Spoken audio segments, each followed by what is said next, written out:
running. Dorks and dweebs We're are at it online. again. Yep. YouTube and Twitch. Sweet.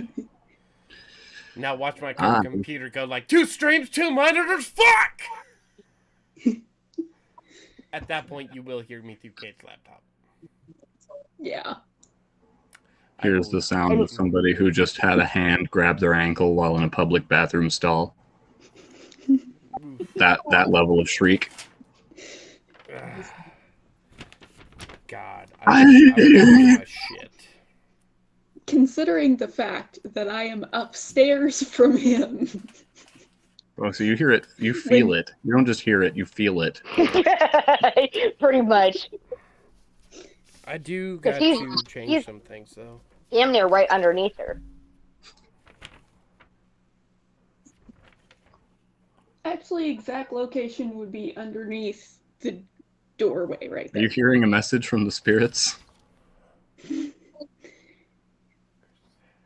It just, you know how long my brother has lived in that house, and now it is just dawning on him that there is a good possibility that he is directly underneath her. I am not. I'm underneath the TV that is to her right. No, you're not further than that. Yes, I am. Okay, where's the vent from you? The one that goes up through Lily's floor. In the other room? It's literally right there. This doorway right here to my right is right above the fucking stairs we're going into her door room. So guess what's directly above me? The TV. You're back that way. No, it's the doorway. The doorway is directly above you. No, I'm too close to the fucking wall. I have to be over that way more. I have Gandhi above me. I have to go I'm not right a talking little bit about more. Doorway. I'm talking about our doorway. Yes, I would still have to go right more because I'm too close to the fucking wall. Okay, then you're under your dresser. No, because the front wall's right there. That separates the bedroom. The living room wall, the door, and our bedroom wall that has the dolphin that smashed his face in. Yeah. That is the fucking wall that comes all the way down. It is flush. It's like this. It sounds like an episode of Chip and Joanne Gaines Fixer-Upper. Yeah, fuck that dolphin. He didn't smash its face in, he just punched a hole into it. I helped it breathe better. Oh God. Oh God. You know that whole thing on Minecraft where it says don't punch the dolphins?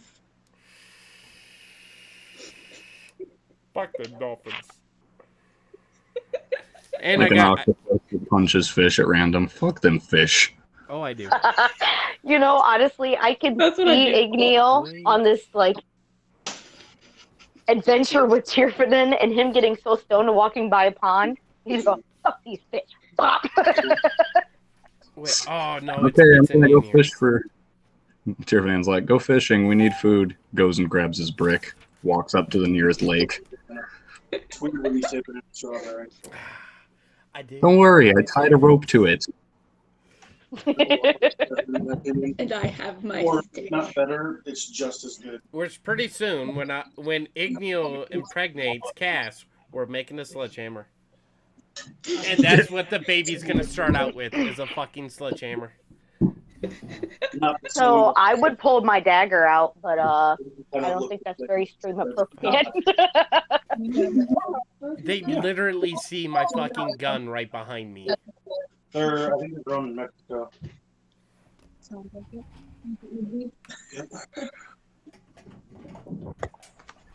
You know what it's time for? It's time for bread. I'm gonna get some bread. Oh, you've still not mounted the swords I bought you. Fuck off. I haven't gotten there yet.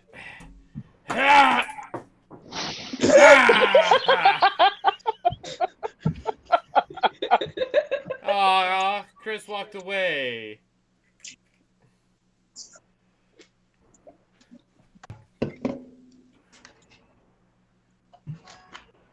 Christopher, you're just sitting there with your sword. Well, no, Todd joined. She goes, all right, I showed up, but it's really laggy. Laugh aloud. It shouldn't be in a minute. Yeah, because I'm not skipping frames. And I checked it on mine. And on You be careful. You're going to end up knocking one of those blades loose, and it's going to fall in your lap, and then you're going to be pissed. My lap? I'd rather it fall on my lap than my fucking monitors, because if it falls on my monitors, oh, God. I'll burn the house down. Oh. We would really hear it through Kate's. She's going to have to go like, boop, mute. Kenny, I have swords. Ooh, pretty sword. Yes. Fantasy. All right, I'm gonna go sit down. Well, they are metal. No. But are they flammable? Anything's flammable. Have you ever met It's brake like, are cleaner? they flammable? You spray the blades with brake cleaner, and I bet you we gonna have a flammable sword. What's going on, Snow Dog? Little mix-up, little D&D actions happening Yes. with swords Swords, bricks, sticks, and bread. and a brick.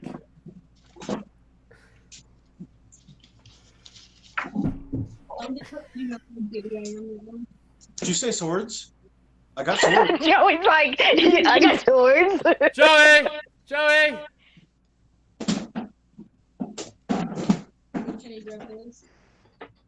See, if Joey wasn't such a cunt, he would give me one of them to keep.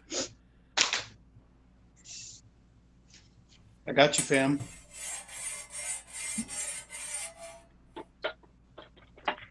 Thought that said strap on. No, it's a snap-on jewelry box. Oh, thank God. If it was a strap on jewelry box, I'd be a little more concerned. See, Joey won't give me a fucking sword to keep. I would hang it up right with the gun. They're expensive, and I have to sell them. You don't have to sell them. Nigga, I do. No, you don't. I would rather keep it from you and have it right there. That way you can't sell them and we still have them. I'm going to steal them and they're going to sit right there so you can't sell them. You're stuck with them for life. I mean, they're already bought and paid for. I just have to sell them back to get my money. Go suck a dick. Ding! Start an OnlyFans with your old lady. Fuck it. I don't care. You're not selling the swords. Next thing you know, Joey's selling feet pictures. I'm sorry. Joe. He says no. Joe. I want you to fart in your hand and eat it like a sandwich. I think you need a roll for initiative on that one. The fuck? Throw your panties next to the closet. Spit in your panties and throw them by the closet. Someone's getting thrifty. Look at all that blade. I hope you cut your fucking thumb. Wow, that's fucked. It's That's not a fucked. weird- I a want weird one thing so to hope for bad, someone. and you won't. You're getting rid of them. I want one too, but I'm broke. I still have both the kukris and 2 katanas. This one that I'm holding now is mine. I'm keeping that one.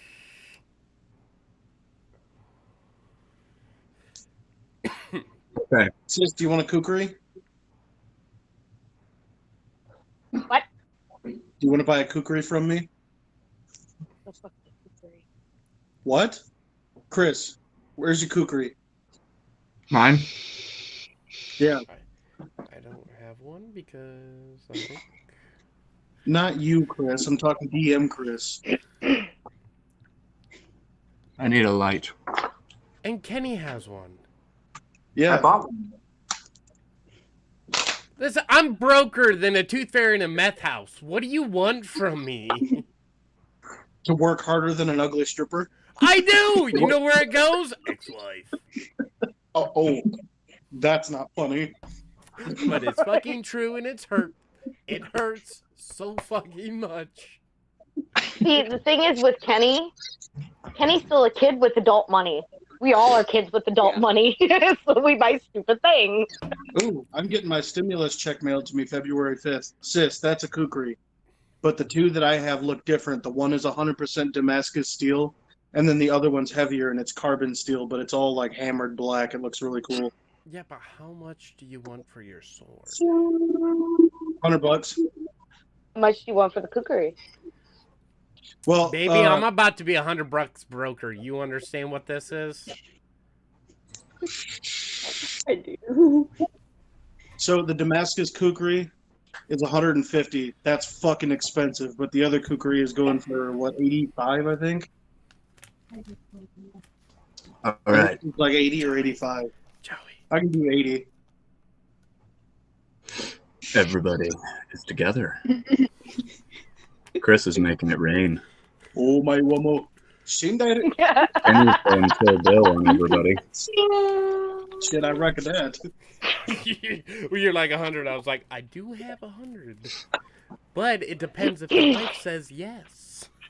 Mine doesn't say shing, it just goes. Now the question is, Miss Wifey, is it a yes or is it a no?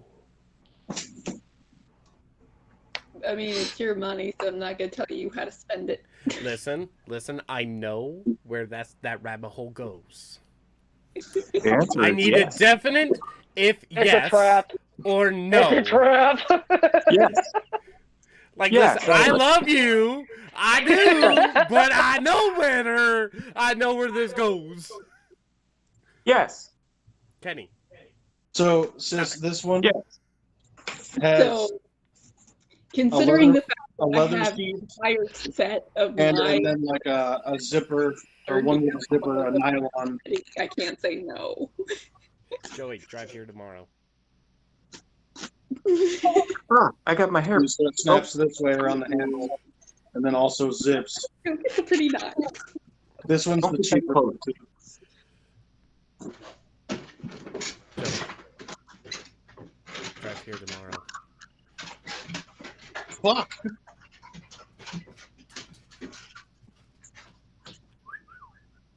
Drive here tomorrow. Jesus, come on, do it, do it. I have $100 just for you. It's free real estate. It's free real estate. That's not true because then I would have to give up my $100.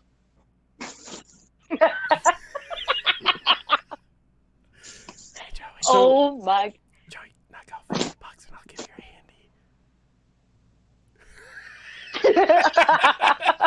handy. So the question is, oh, sis, here's the other one. I fucked up. This one has a hard leather sheath. He was not aware that I still have This my one's really oily. hear the entire thing. Hey, you fucked up. I fucked up. Hey guys, I fucked up. It's quite long, but I can't seem to get the fucking. Pretty nice. Oh yeah, you see the Damascus swirls in it? Yeah, it's purtiful. But I like mine simple and elegant. this one's quite elegant. Yes. But the Damascus one comes with two small. It comes with two small Damascus knives as well, and it's all full tang. Does it come with the seller too? Huh? Does it come with the seller as well? For an extra $100. I bet I'll make it free when I'm done. One thing ain't nobody got on this stream. I can pop my teeth out.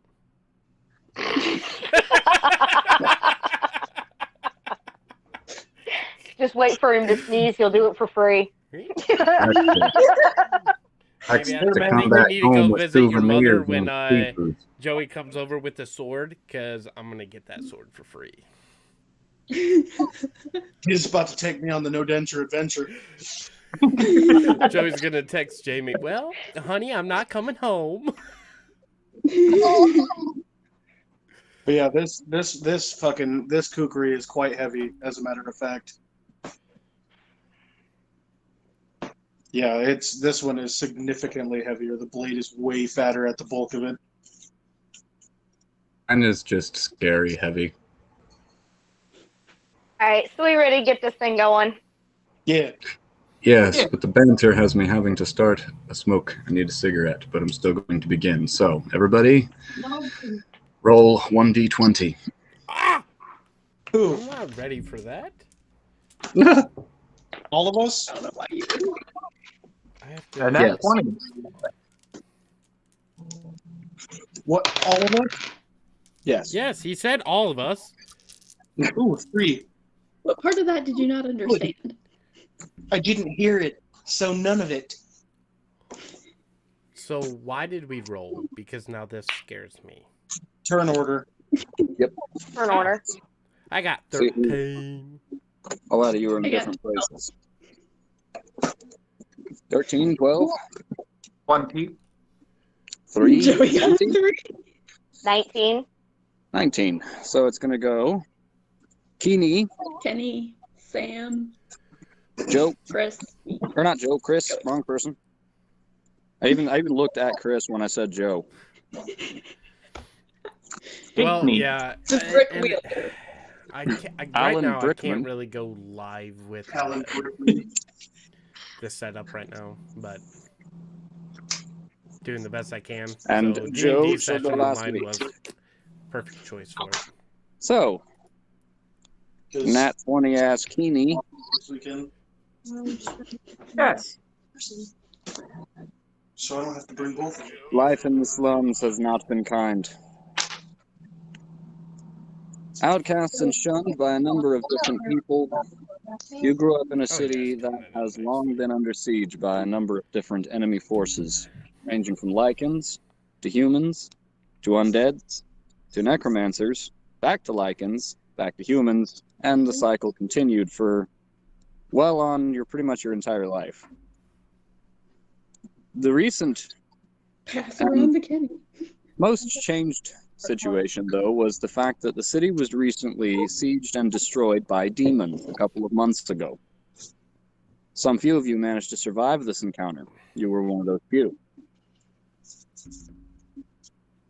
Incidentally, the city was then taken back over by lichens, big shocker, and then handed over to a necromancer. This necromancer remains somewhat nameless to a lot of the lower class in the city, but it's rumored that there is an undead in charge of the city and its workings. Nobody knows exactly who he is or what his story is, but it did change some of the class situation for you, like as far as your living conditions. You are effectively living a lot better than you were, even though the place is crawling with undeads, which incidentally would be a gruesome fact, but they've done a heck of a job of turning the place around by working solid labor 24 hours a day, protecting the town, and overall not harming anyone that didn't deserve it. Yes. But more than that, the city has recently undergone something of a change of hands. After that necromancer took over, there started to be a lot more commerce from the lichens, who didn't try to take the city back, and it's become rather common knowledge that they're allies of your city. Though you're treated less poorly, you're still not exactly accepted. On the outside, you know who you are and where you come from, but you're unable to tell anyone, and that's led you to be something of a nameless enigma, an urchin, as it were. And now, on these streets, someone has finally given a cry for help. You have found a bounty or poster, effectively, saying that any able body who is willing can be paid no less than 50,000 gold to make a pilgrimage to the island of Siaf. In this mission, they're supposed to be asking for the immediate aid of the king. As the town is in something of a bad way, nobody's got the ability to do this. They all have their own homes, families, and situations, businesses to rebuild due to the recent siege.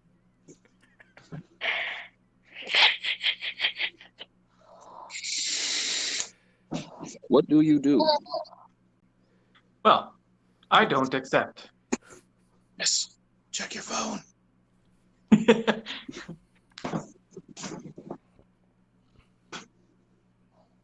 I'm just kidding. I will go. You don't have to. Pretty good, huh? I thought you told me it was going to be disgusting. I pick up the bounty and fold it in my pocket, wandering aimlessly around the town. This place has become very strange. My penis is so hard. There's a huge list of names there. Oh. This must be her hit list. Incidentally, there's more than that available. There's also a private army starting to come together. Somebody's hiring soldiers, speaking as an orc, incidentally, who has put up a bulletin as well. This is another job that you found available in this town.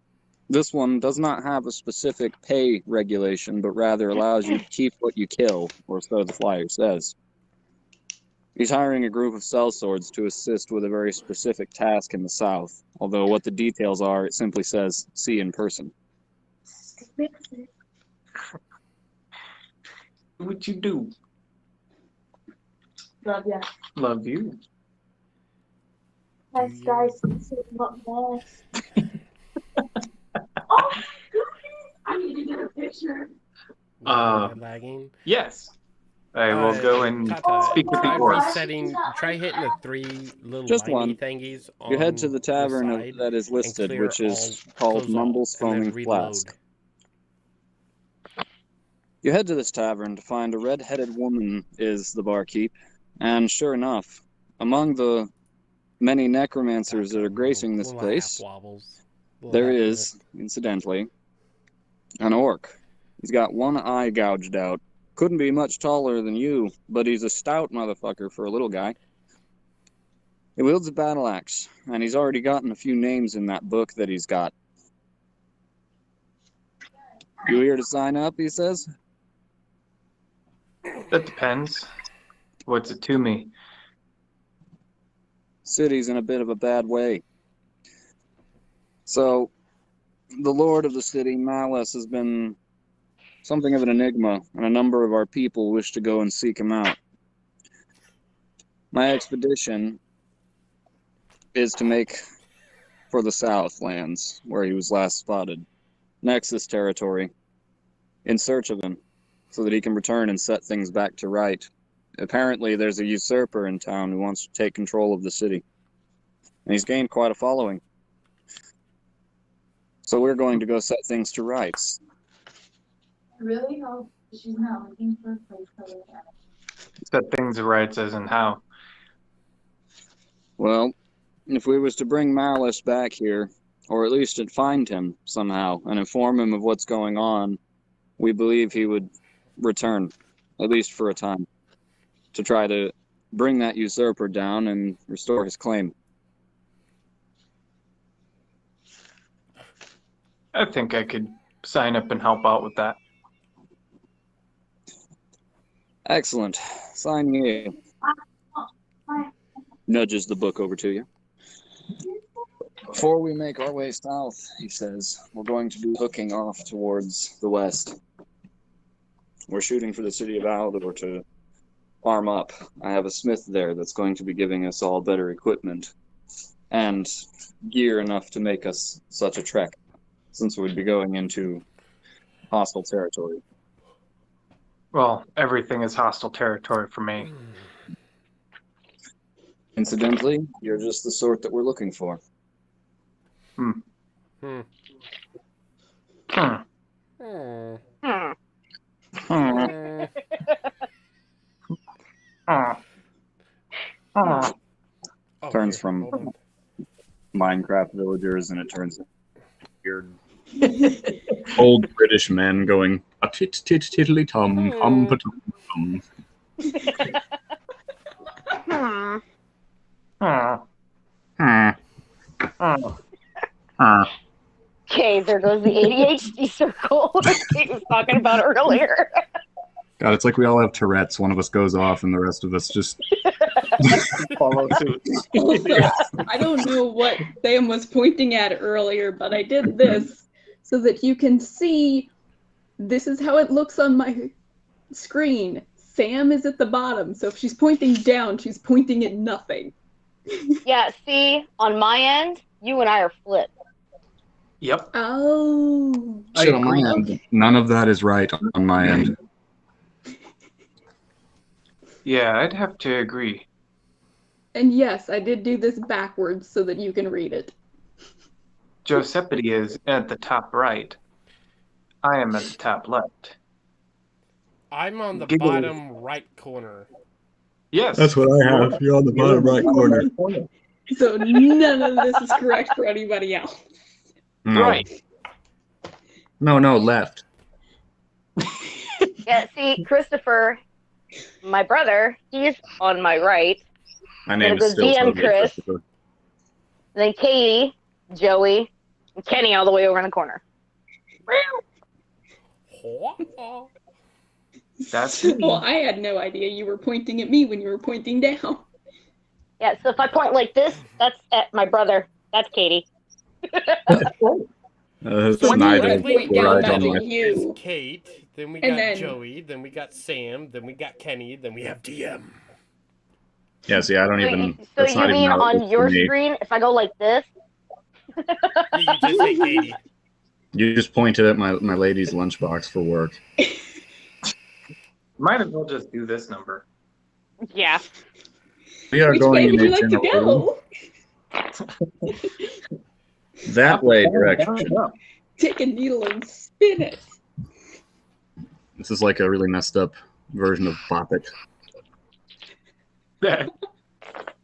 So, does anyone know where Joey's at? Why, yes. Well, we Right see there. him, but see, Kenny's at his house, DM's at his house. I know where Kate and Sam is, but every fucking time Joey joins, he's in a different background. That is That's accurate. true. I don't know which house he's at this point. At mine. See Neither the does Joe. Joe doesn't even know what house he's at this point. That's my Cummins hat, my Brixton hat, my Browning hat, and then my Ron John hat. I thought your Browning hat was just a really messed up basketball goal. No, it's inside of a hat cage. It's inside of a hat cage because I gotta wash it. It's got stains on it. I thought you were going a whole other direction with that. It's in a hat cage because it growled at me. It's in a hat cage because it called my mother a bitch. Not a fan. It starts barking, and you're like, you know what you did.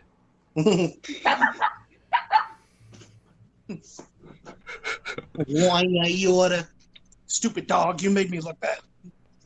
I think you can just keep pushing this little puppy around. I'll kick that puppy. Well, not anymore, Eustace. I think it's time I do something about it. Oh. I'm trying to get doubles of everything. I keep getting doubles. All right. Get money, get So- money, get bread, get bread. The orc spends the next hour or two getting names before eventually retiring from signing names. He begins to drink and feast among his own, Guys, some of which are the people who've signed on. At this point, you're able to hang around if you wish. They're offering free food drinks to anyone who signed on. Cool. I'm gonna get liquored up. Marvelous. rubber buns and liquor. Hold that thought, because we go to the next real quick. Who got the 19?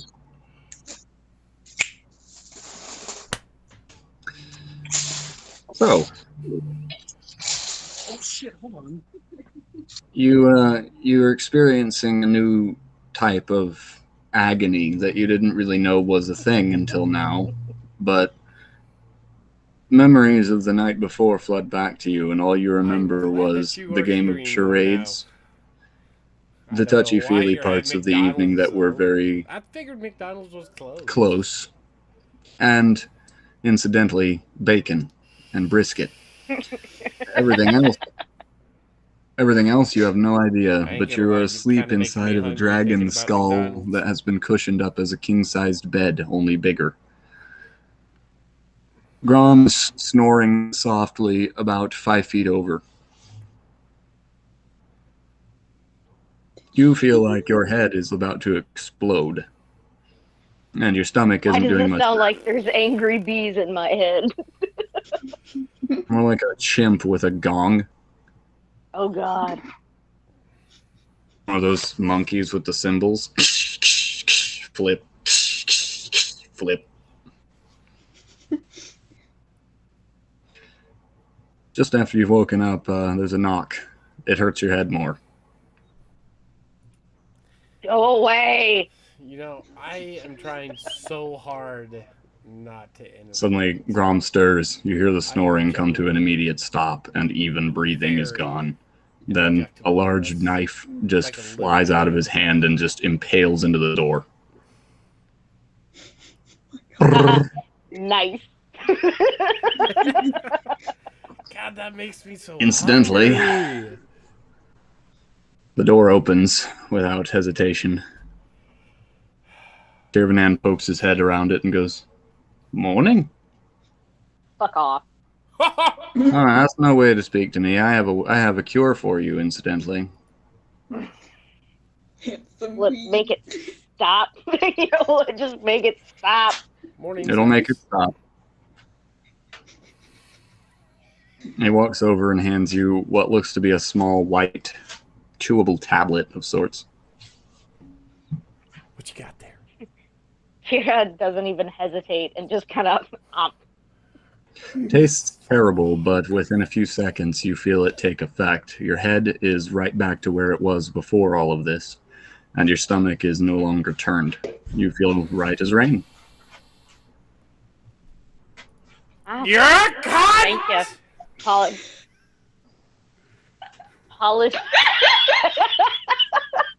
I don't know what that was. I have no idea. All I heard was yelling. I heard Joey's like a cunt. That's why. He's eating I heard, chicken like, nuggies. All I heard was fat cunt. That's all I heard. I didn't even hear that. I just heard rat, rat, rat.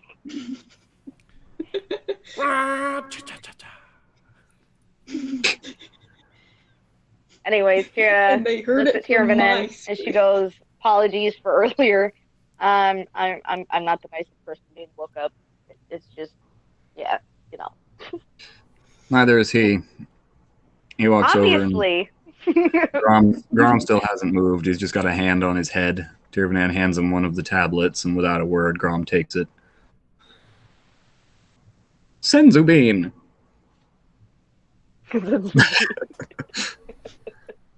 He sits up out of bed and kind of rubs his temples for an instant and then looks up and says, "You wouldn't have woke us up if you didn't need something."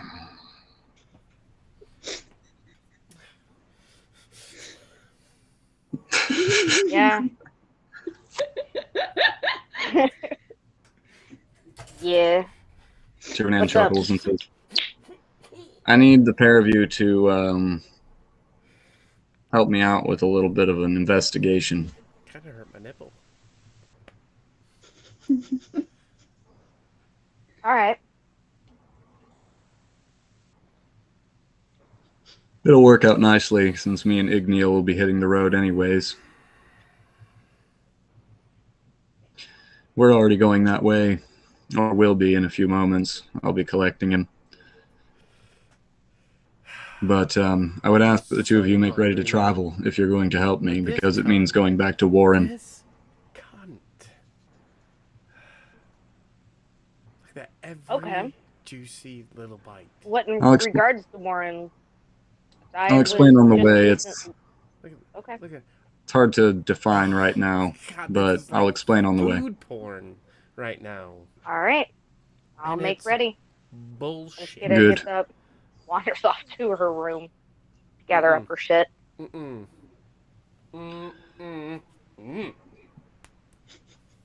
Grom gets his things ready and then meets him. They wait for you outside. Once you've packed up, you exit the room and Kate has the hydro. Yet again are approached by another. You met him once before. Leon. He was the half-silver dragon, the very, very shiny one. Less shiny now that he's not standing in full sun. He is He's making me so fucking dressed hungry. rather neatly, as though a member of court, or as though he were just outfitted as a major monk. Hurting how hungry. His staff is still in his hand, but he looks at you very courtly and says, 1,000 pardons. I need to have a word with one of your member, and I thought perhaps before I did you could tell me more about her. It's hurting me. It hurts my soul. You must be speaking of Cass. Correct. Not much, in a sense. I know she has some dealings with Nero, and it has to do with her father, from what I understand. But other than that, I know not much of her. She's not one of very many words. That's fine. I just wanted to make sure of something, her name in particular. Also, to confirm whatever her arrangement with Nero was. That I couldn't tell you. I just know that he's looking for some information, and it technically has to do with her father. And from what I understand, Nero has a sample of her blood, which could be a bad thing, could be a good thing. With him. Who is her father? Do you know? That I do not. Maybe she'll tell All me. I know is it's quite high ranking if it's got Nero's attention. Agreed. Thank you for the information. Tirvanan goes, one more thing, Leon. I had hoped that if you are going to seek her out, you might send her our way. We're going to be on my ship at port, the Bloodhull. Leon nods his head and says, I'll inform her if she wishes to go. And if not, then I'll have someone tell you. Good. Tirvanan lights one of his joints and then starts heading out without a further word. Grom shrugs and then follows. Kira readjusts her armor pieces and heads off after him. Meanwhile, thousands of miles away, and by thousands of miles away, I mean the next wing of the building you are in.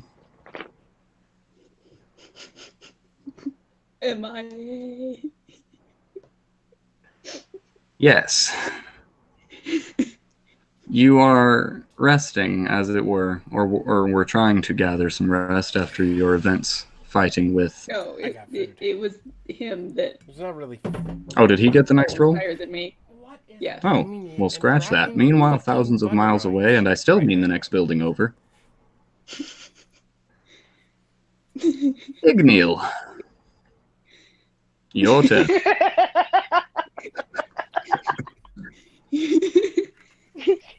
I just love that slow head turn. Yes. Hello? So after the events of getting incredibly baked, the last couple of days have been something of a blur. You've been magicked all over the goddamn place, and you're not wholly even sure where you've been. It's a mystery. Quite a mystery, and you still haven't sobered up yet. And I just woke up with 60,000 gold. I don't even know where it came from. Nope, but you got it. Weird people. Giving me gold while I'm stoned. You were in such a state of, well, vertigo that you didn't really react very positively or negatively to any of it. You just kind of went with because you recognized them. At one point, the memory came back to you as you woke that morning after your rest with the gold in hand. You try to piece back together all of the last few days, and you remember werewolves, you remember armor, you remember acquiring weapons, You remember looking around incidentally of a couple of different cities and towns. And lastly, you remember Nero's name getting tossed around quite a bit. And you remember that Grom was at one point in danger. And that was the scary part. I was afraid one of my best smoking buddies was going to die. Now, you didn't quite gather the details of what happened, but you know that he came back from it alive. You also know that he is technically around. So, what do you wish to do? Well, first I'm going to hand him his joint back, and then I want to ask him the details that I missed. On their way down to the ship, they do swing by your room and gather you. Tirvanan, Kira, and Grom. Grom says, things got a little heavy. I took a pretty good knock. He pulls part of his hammer over to let you see the rest of his chest where it was laying, and he's got a hellacious scar on it. Looks like fist marks or claw marks of some kind. Did Nero do it? Yeah, we had a bit of a scuffle. He won. Seeing that scar, I can see how. No matter. Not before Grom dislocated that fucker's jaw. Oh yeah, I gave as good as I got. Hell yeah, my boy. Proud of you. That's what I'm talking about. So, I got a question. I need to go rough up a few people on behalf of my father. He's asked us to deal with something over in the city of Warren. This time, no teleporting. We'll be sailing the old-fashioned way.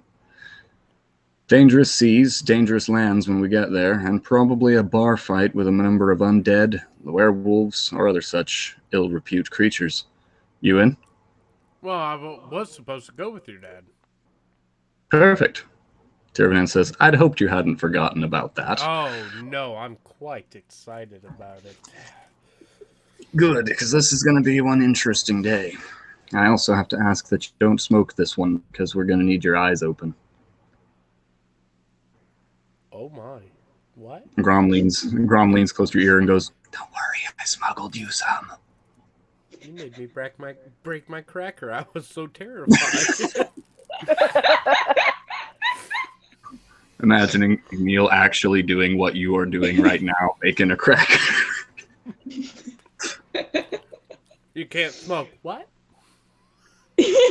Cracker snaps and his eyes dart. What was that?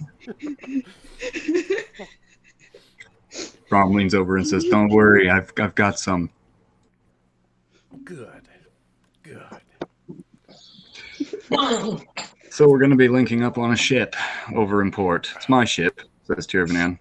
And once we're on it, I'm going to learn you how to sail first. I will try my best not to sink us. I hope so. Just remember one important detail, he says. If you sink the ship, you're on it too. Out of game, Tirvanan's not seen him play Sea of Thieves. And this is all that's running through my head. That's what's going through my head too. So in other words, leave the explosives away from me. No. Katie. Katie's the one that needs to stay away from them. I was just carrying them, and he's the one who blew them up. So when are we taking off to the ship? We don't want to teleport because we suspect that Nero is going to be waiting for us to do that and try to track us magically. So we're going to have to do this the mundane way. Harder for him to spot us if we're going over land and sea. Means a longer track, but that's fine because it gives me time to finish training you. Now, how long are we talking about that I have to stay sober? Just for the day, long enough to get you rounded. I was gonna say, like, don't please. So, like, once we get on the ship, it's fair game. Yes, I just want you to know the basics before you get, distant. I won't get that far gone, but I'm not gonna say I'm gonna be coherent. You like that? Fair enough. Well, then we got one last person we may be waiting on, but until then, let's get to the ship. Let's go.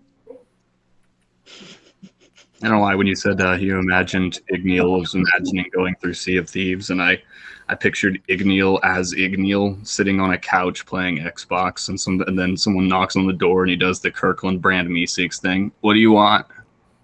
What do you want?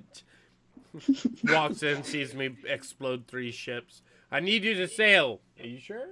You sure about that? And the rest of the party's in the water, fighting We a need you to learn megalodon. we need you to learn how to sail. And he goes, okay, well, let's just step back from the whole learning to sail thing and reevaluate our lives. Katie likes to stare at the sails. Mhm. She don't like to do nothing with them. She'll just stand there and look pretty. And or fish. Lots of fishing. Fucking ship under attack, and she's just. I'm not gonna say it didn't happen.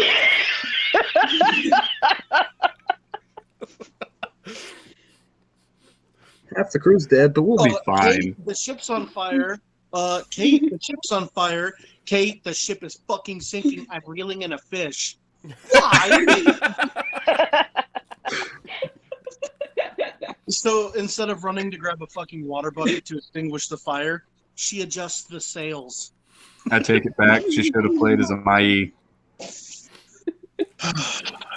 She And these are based on true events.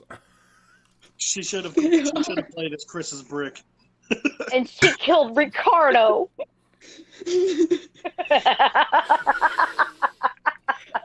If you didn't know it was a black chicken that was in a cage.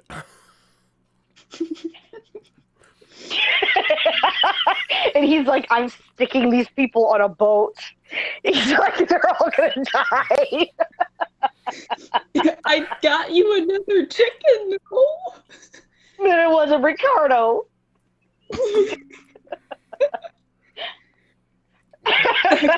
Dear Vin's going, oh, fuck me. Goes over the stock of the ship and says, there are 8 chickens on board. 8. 8 Ricardos. Incidentally, Igneal, Kira, Grom, and Tirvanan make their way to that ship. It's called the Blood Hull, and it's outfitted as, well, brig. It does not have traditional weaponry on board. There are, incidentally, no guns to speak of at the moment, but there are mounted ballista all along the side. It's a very unusual vessel, definitely not laid out like any of the other ships near this island. The Crow's Nest is a sight wider and bigger than it should be as well. Found Katie's spot.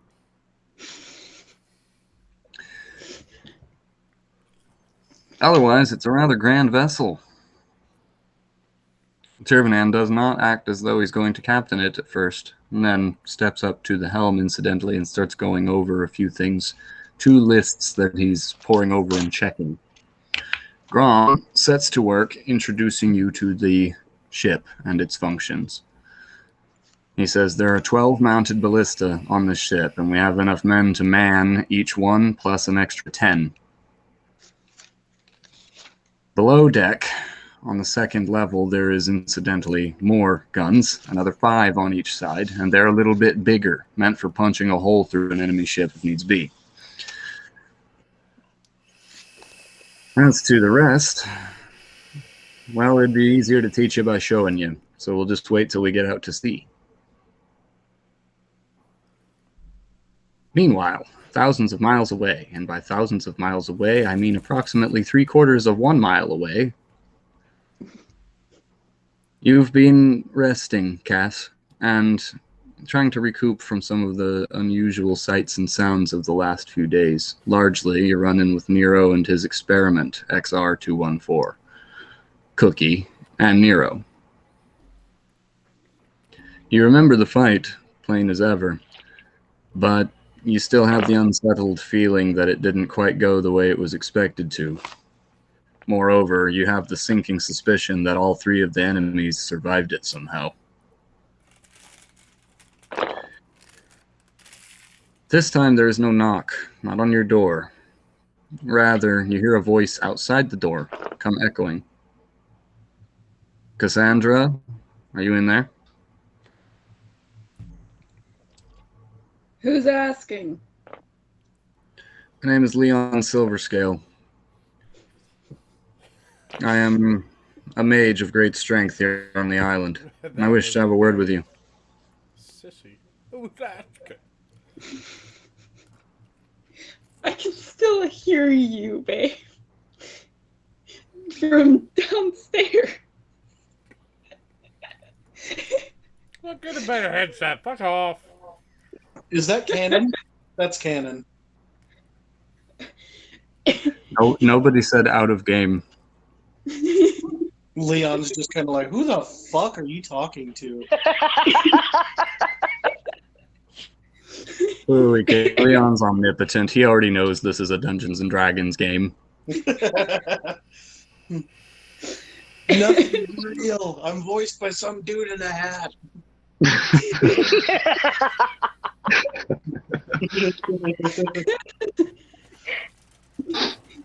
Anyway, back to in-game. I wish to speak to you.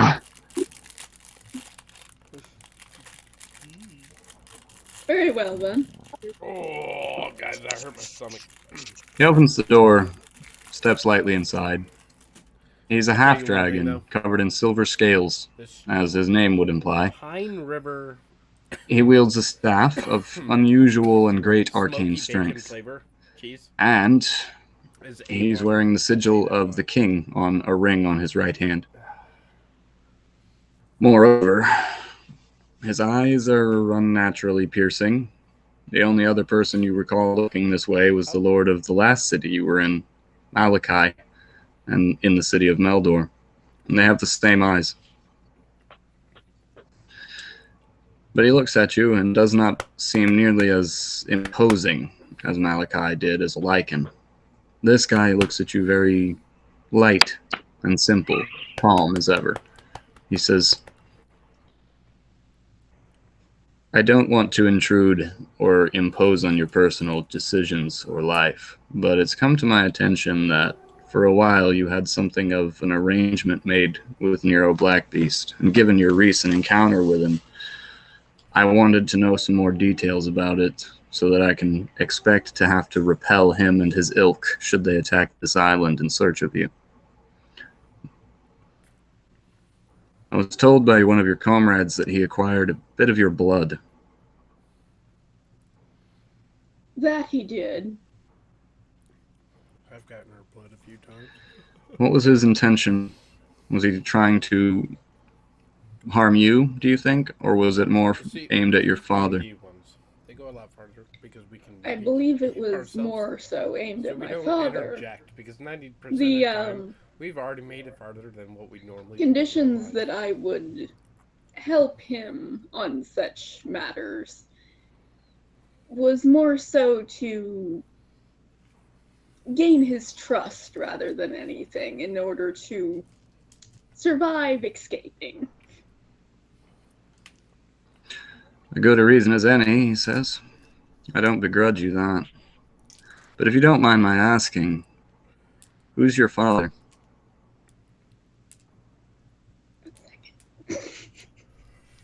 I don't remember how to say that. She don't know who her daddy is. Moripovich.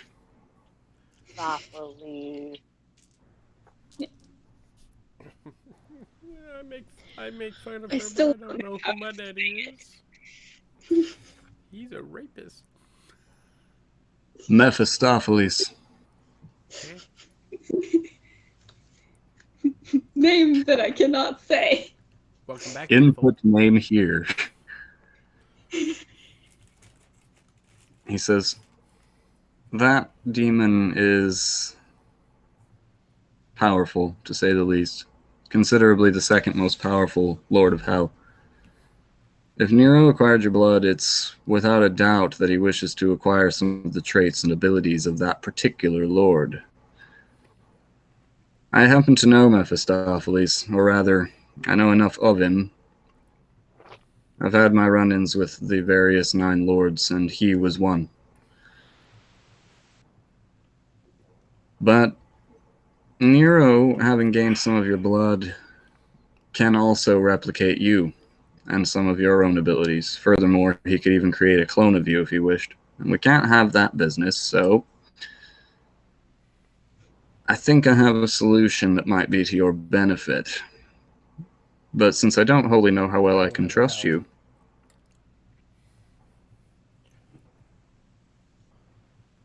I'm wondering, would you be willing to run an errand for me in exchange for a very useful favor? Ooh, he like peckers.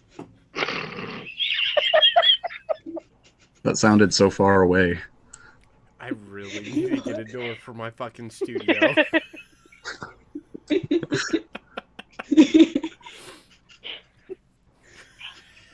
It genuinely sounded like you echoed out the phrase, "I like to play checkers." No. What I said was, ooh, he likes peckers, because he was drinking a Dr. Pecker. And the door for your studio is down in the basement. No, it's not. It's Katie's right. It's a little makeshift, but it fits. It's not the best door, but it's the one that I was born with. Hey, okay, when I'm changing to my daughter's home, I'd rather be secure, locked in, so that way she can't fucking just walk up in us. No, the doors actually, like most of the doors on the inside of the house got removed except for the bathroom because those kids had a habit of slamming them. And my mother, in a psychotic rage, took them off. Hold on. Wait a minute. Back it up, Terry. Put it in reverse. You had a problem. I got to keep my door for 90% of my childhood. So don't put that mouse in your pocket, ma'am. Well, yeah, you're right. Who's left the chat now? But where did our DM just go? The simple fact of, I usually found the heaviest doors in the house to slam, because one that was on the studio was a solid walnut door. Yep. And I broke the wall, like straight up cracked the wall, slammed it so hard. She had teenager hormones that were just angry all the time. Anyway, back to in-game.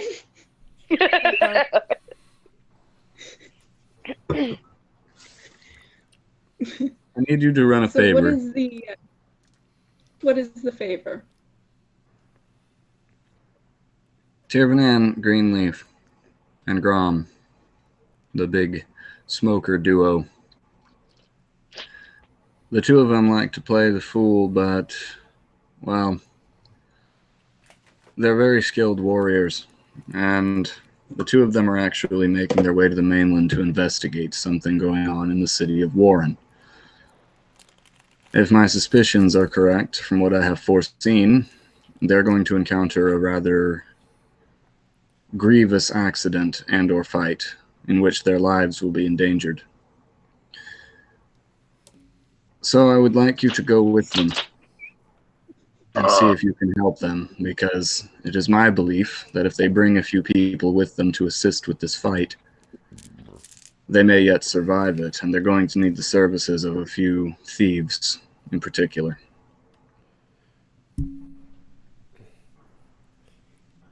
So I take it that I am to go with. If you would, I could do you a very big favor, one that, well, only I can offer, incidentally. I can change your blood type so that whatever powers Nero would gain by using your blood can no longer be affected on your person. He might be able to try to clone or replicate some of your abilities, but he can't actually control you if your blood type does not match that what you gave him.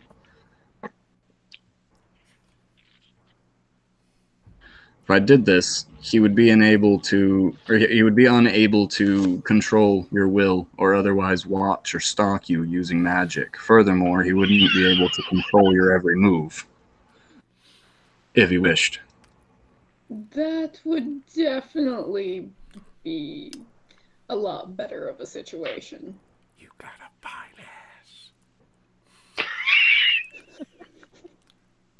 ass. Moreover, I thought that it might do you some good to know a bit more of the details of what Nero is capable of.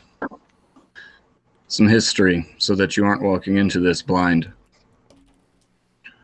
Nero, as I'm sure you gathered, is a genetic experimenter of sorts. He makes monsters that serve him, thrall, undeads and servants of demons and the like.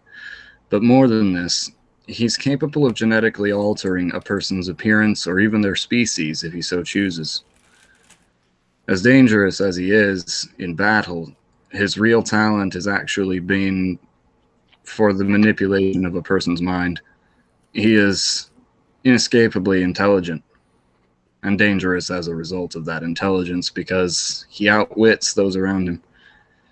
But he has a very strong vendetta for everyone in your group now. Except maybe one. He doesn't seem to hate Igneal yet because he hasn't had a reason, but he definitely hates the Greenleaf duo, and he hates Kira. And I'm sure he doesn't like you anymore either after what happened. Probably not much. That creature he built is actually capable of regeneration, so I have to ask, how did it die? I cut its head off.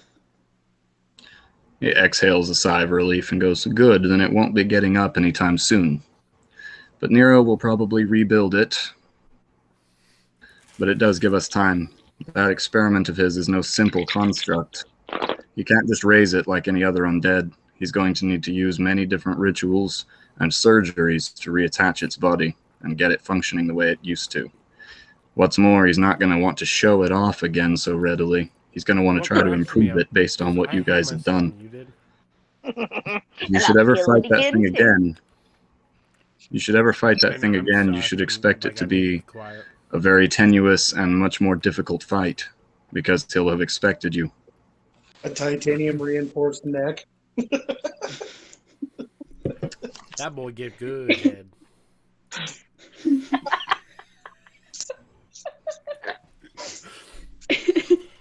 I just finished my experiment. Well, what the hell is he doing over there? He's listening to African Dream Pop.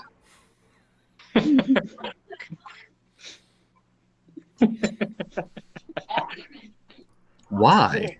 What? Because he likes to feel frisky on a Thursday. Yeah. Frisky Thursday. So what do you say? Will you do this? Yes. No. Hold still then. This is going to feel a bit strange. He raises one of his fingers and points directly at your forehead. With a tap, you feel an ice-cold chill run through your head. It's almost painful, like a brain freeze would be, but not quite as severe as an actual ice touch. But it spreads throughout your body. Never had a brain freeze. Yeah. T-H-O.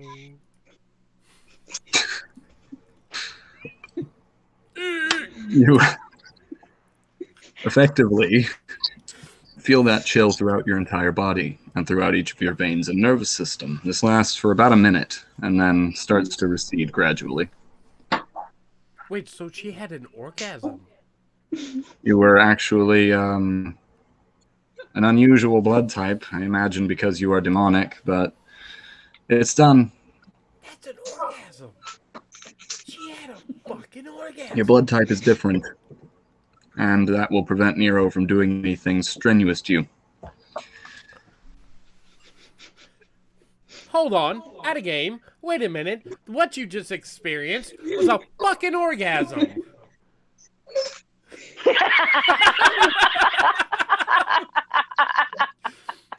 You felt it throughout your entire body, your blood, your nervous system, everything lasted more than a minute. That's a fucking female orgasm, you sick bastard. Carry on. That was terrible. But I'm not wrong. I mean, when you word it that way, I guess it's not wrong. I didn't think of it that way until you said that. Now I just feel weird like a creeper in a trench coat. He touched her forehead and gave her an orgasm. Well, shit, most women want that. Damn. But what we're gathering is that Cass just got off because of Leon's one finger. Imagine what he can do with two. Leon the court mage? Leon the court mage or Leon the orgasm deliverer? What? Leon the court mage or Leon the orgasm deliverer? Shut up. You're very... Your mic sucks dick right now. We can't hear you. Yeah. Yeah. He says, fuck it, I'm done. Really? Oh, Well, hey. Is there it he good? is. Oh, hey. Yay, There you go. we can hear you. That's gooder. Oh god, cool. Everything's rearranged, so now DM Chris is the one in the middle. No, he's still right next to me. Well, on my screen. Well, yeah, I he's still. love these moments when we're so close, Chris. But Joey and Kenny switched. That was it. But see, Kenny went up to where DM Chris was. DM Chris is below my brother Chris, and Joey's in the corner. Mm. I just got Kenny. Well, the experience is very strange, to be sure, but you, That's because most women don't have them. Yes, it is. God, I'm not muted. he says it is done. You are effectively a different blood type now. Whatever control Nero might have tried to claim over you is now null and void. That's all it took was just an orgasm? Uh-huh. Oh, hello. Bada boom, bada bang, huh? Now you got a new blood type. Baby, I'm gonna fuck you so hard, I'm gonna change your blood type. You went from O negative to B positive. Jesus. Well, now that that's done, he says, Tirvanen and the rest of them have gone off to his ship. It's called the Blood Hull. If you head there... Coincidence. If you head there, they'll be waiting for you. It's on the docks, you can't miss it. It's the only one with unusual looking sails like a plant. Oh, hey. These two are moving at the same time. You're moving at the same time. It really looks like you're going like this. Green I bean. remember back when I moved at the same time. Those were dark days. Dark days or happy days? I mean, you had fun. What the fuck is going on here? We don't know. I'm not We're reliving sure. my experiences at band camp. Don't judge. I'm judging heavily. You should, because Chris knows more about it than you do, you slut. You fucking whore. You cheated on me. I didn't cheat on you. We were never a thing. Fuck you. Oh, I see how it is. I see how it is. Pretend like our love never existed. That's I right. bet I know about the birthmark on the ear that he does. It doesn't hurt. It's fine. I mean, you're not wrong.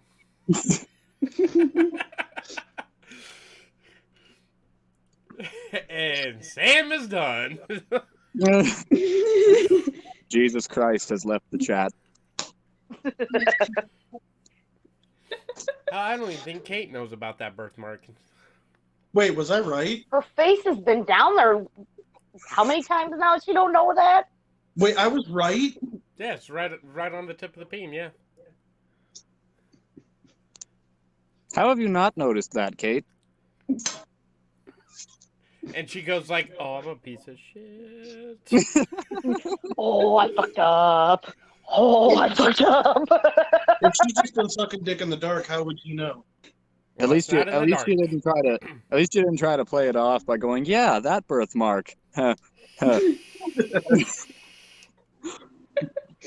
Darting No, eyelid. it's real subtle, so unless I point it out, she ain't ever gonna find it.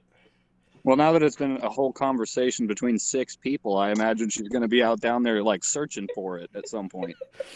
I go to get change. Hold still! What the fuck is that fucker? Stretch it more! Stretch it flat like paper. I want it to look like a bat wing. Damn! That's gonna hurt. Darkwing Duck. That's his new dick nickname. Is that the name you're going to give your penis now? Darkwing Duck? Oh, God, no. It's gonna stick with what it is. Little Richard? Oh, its name's Rocky. What's up? It gets as hard as a rock. Oh. When it's done with its job, Could you it goes on imagine? top of a mountain and yell. No, it Call goes. it toddler because it only hangs out in the shallow end of the pool. I have no If idea it's what Rocky? he just said. Something about shallow end of the pool. If it's you Rocky, talking does about that your mean it, like, genetics, breathes sweetheart? heavily and... Call it toddler because it only hangs out in the shallow end of the pool. Listen, Pringle cans. How about you understand that everybody wasn't as blessed as you, alright? So you take your 2 goddamn tennis balls when you're fucking soft and you shove them straight up your ass once you get hard. Mr. Tall Boy Red Bull. Fuck out of here. Eat your greens. Shut up, tripod. Phil Jimenez's shoes. The tip of his dick couldn't fill a bottle cap. Well, if it counts for anything, I can hula hoop a Cheerio on the end of mine. Hey! It's counted, but it's Just also remember, sad. it all counts as... Does that mean it's like a hot dog flying down a wind tunnel if you try that with a Fruit Loop? It's kind of like watching a paraplegic put on shoes. The forbidden fruit. Wait, did you even hear what I said? I did? I mean, Why? yeah. I watched Christopher have a fucking brain.exe error. What? Oh, no. Igneal.exe has failed. Like, it's kind of in the sense that it's kind of special, but at the same time sad at the same time. It's like, yay, you can do that, but like, why do you need to? That's as fucked up as saying, yeah, I got her wetter than a spastic's chin.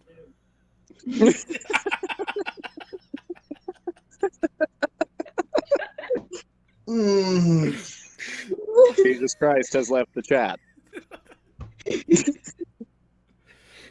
He was never here to begin with. I'm gonna pummel your ass like Ray Rice in an elevator. Oh, Oh my god. Oh god. Nobody How else did this take made... How did this take such a hard left turn for D&D? hey, Joey. Right? Hey, Joey. I got a new Yeah. pickup line for you. Hit me. Hey, baby. Is your name Suicide? Because I think about you 24/7. Did anybody else catch the thing that I said in chat earlier where I said, using the scale provided between Michael Jackson and Casey Anthony, how much do you like children? Yes, I did catch that, and I died at work, and then I had to explain it to a bunch of fucking drunks while I was laughing. I would say more on a scale on of, on a scale of Casey Anthony to Michael Jackson, how much do you like kids? I don't need to know how you spend your free time, Joe.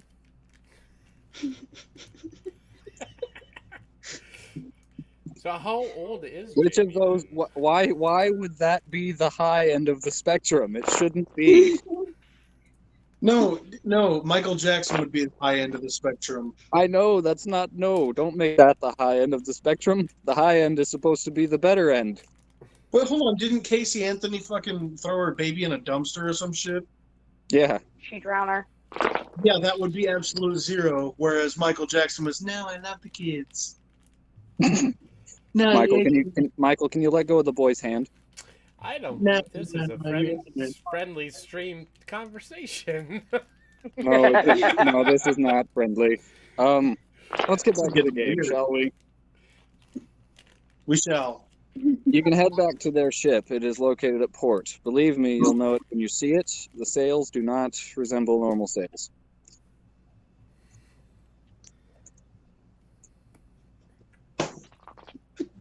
Dad?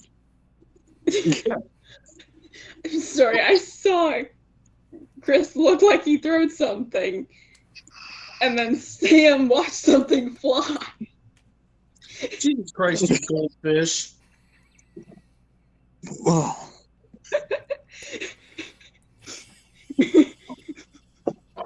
She's like, okay, game. And there's my attention span. Jimmy Carr and a goldfish.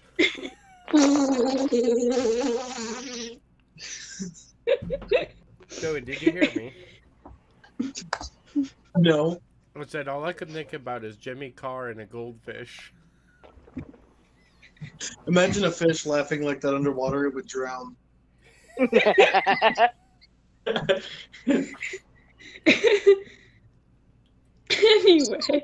Anyway, I'm gonna mute my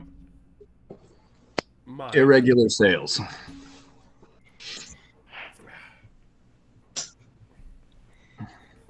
Very well, I assume that it's pretty much a ship that screams Greenleaf. Oh, yeah.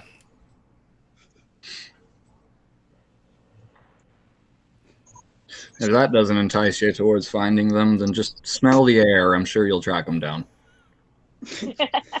Simple enough. Chris, can you tell your boom operator to calm down? Considering he is the boom operator. I am good with the stick. Right.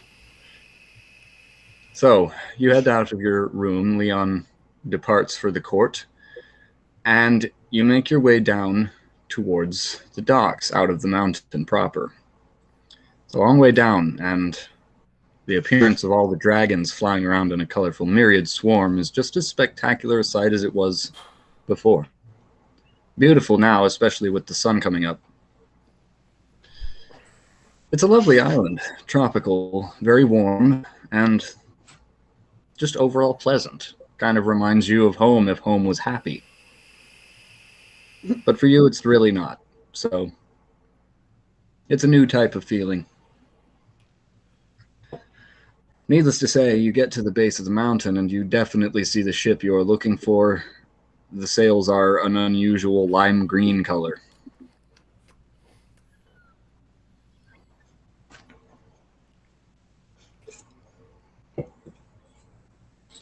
Yeah, I'm just gonna take your hat, Chris. Alrighty.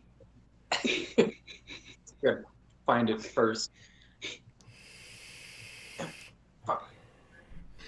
And As I we get see Jamie closer to taking his balls back in her purse. She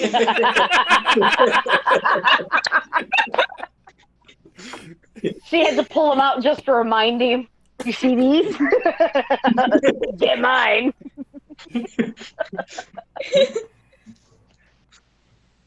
That moment. Joe, you know I'm right, but this is like Theoden whenever he was possessed and he looked at Gandalf and says, "You have no power here."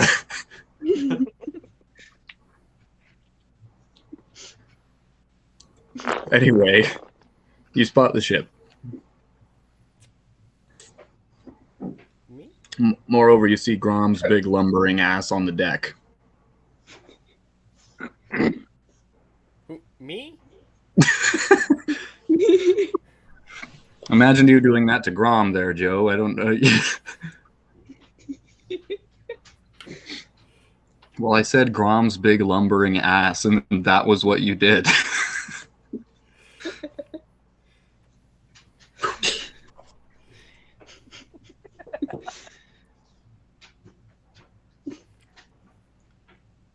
Oh. Oh. That escalated quickly. Maybe you need to take tips right now. I say if this is still Grom you're talking about, you did it wrong. It's more like Ooh.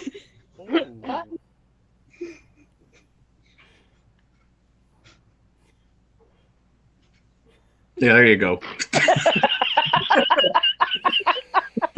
And all I could think was fucking hentai. The only way to stretch.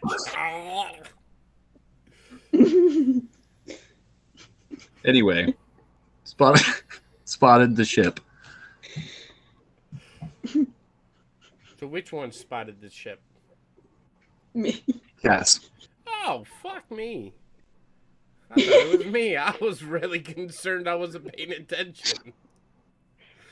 Well, if Grom's already on the ship, chances are you are too.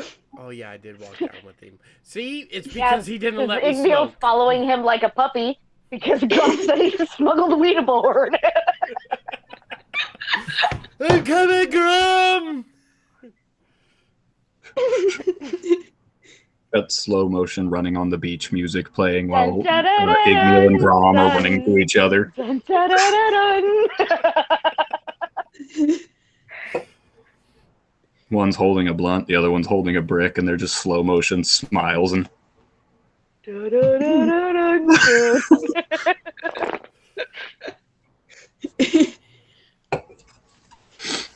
right. My exact words the last session was, if I don't go and help Grom, there's going to be a brick wielder.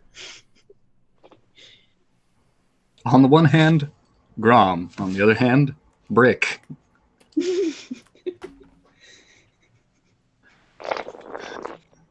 Heading aboard, you do in fact see Grom, and with him is Igneal. He's showing him the ins and outs of how to work the ballista. There are a bunch of mounted ballista on the sides and portholes of the sides of this ship. And he's showing him how to work them. Tirvanan's going over paperwork near the helm, and there are no less than about 30 people on deck. Some are in the rigging, some are below deck, and some are not.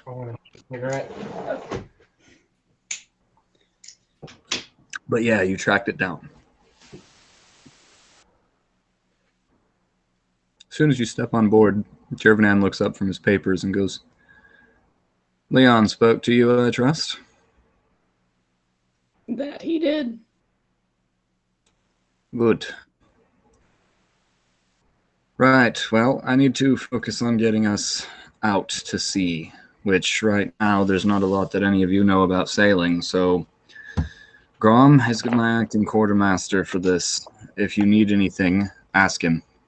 And try to listen to what he tells you. He knows his way around the ship.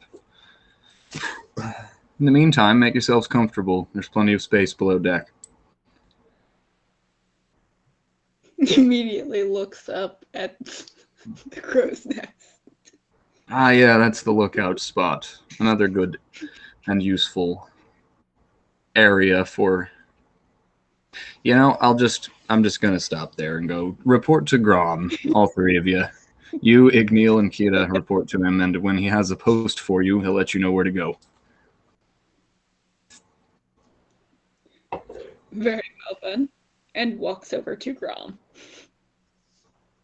He's in the middle of showing him how to mount the ballista. Igneal's considering useful and interesting ways to launch a brick out of this high-velocity ballista. Moreover, Probably Kara's leaned against the edge, just like watching, just like. Yeah, that's right. You stop, bitch. Incidentally, Grom is totally 100% on board with testing this theory once they get out to sea a bit. But then he won't have his brick. Yeah, No, yeah, I'll you're find- gonna lose his brick. I'm gonna attach a string to it. No, I was 100% was gonna launch the brick, and then I will tie a string to Kira and fire her ass to go get it, and I'll pull her back. Sea of Thieves all over again. You're not sticking me in a fucking cannon. I'm bigger. You don't have to say so. Well, Grom looks to each of you and goes, in accordance with your abilities, there's a lot of men on this ship, incidentally, and I'm tasked with the overseeing of the workings of this ship, but I can't be in 5 places at once. So, Igneel, I need an extra gunman. I got you. Cass, Crow's Nest. Okay. You'll be on the lookout. You see something, yell loudly. This would include And enemies, preferably beasts, rocks, anything. Oh God. Out of game? You just fucked us. She don't look for rocks. Not before it's too late and you're already on land. Anyways, back in the game. Peter, Yeah. you are going to act as assistant quartermaster up in the rigging. I need somebody light on their feet enough that they can work amidst the ropes. I'm a little too big to get up there. Do you think Sounds she's good. strong enough for it? I have my belief that she is, says Grom. She seems quite small to be pulling on those ropes up there. She's nimble, yes, but she's not very strong. The 3 of you, once we're out to sea, I'm going to bring you down to the deck and show you the various knots and uses of the ropes that you're going to be working with. Until then, set 2, get oriented with where you want to set yourselves up below deck or above, and settle in. We're going to be on ship for about 6 days. Love you. Love you too. Meanwhile, Sounds thousands of miles away, and by thousands of miles away, I mean directly upstairs in the mountain, Shigeharu. In the back. Chewie. Reporting for duty.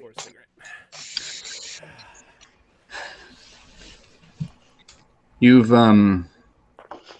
had a number of things you've needed to take care of, incidentally, since reaching this island.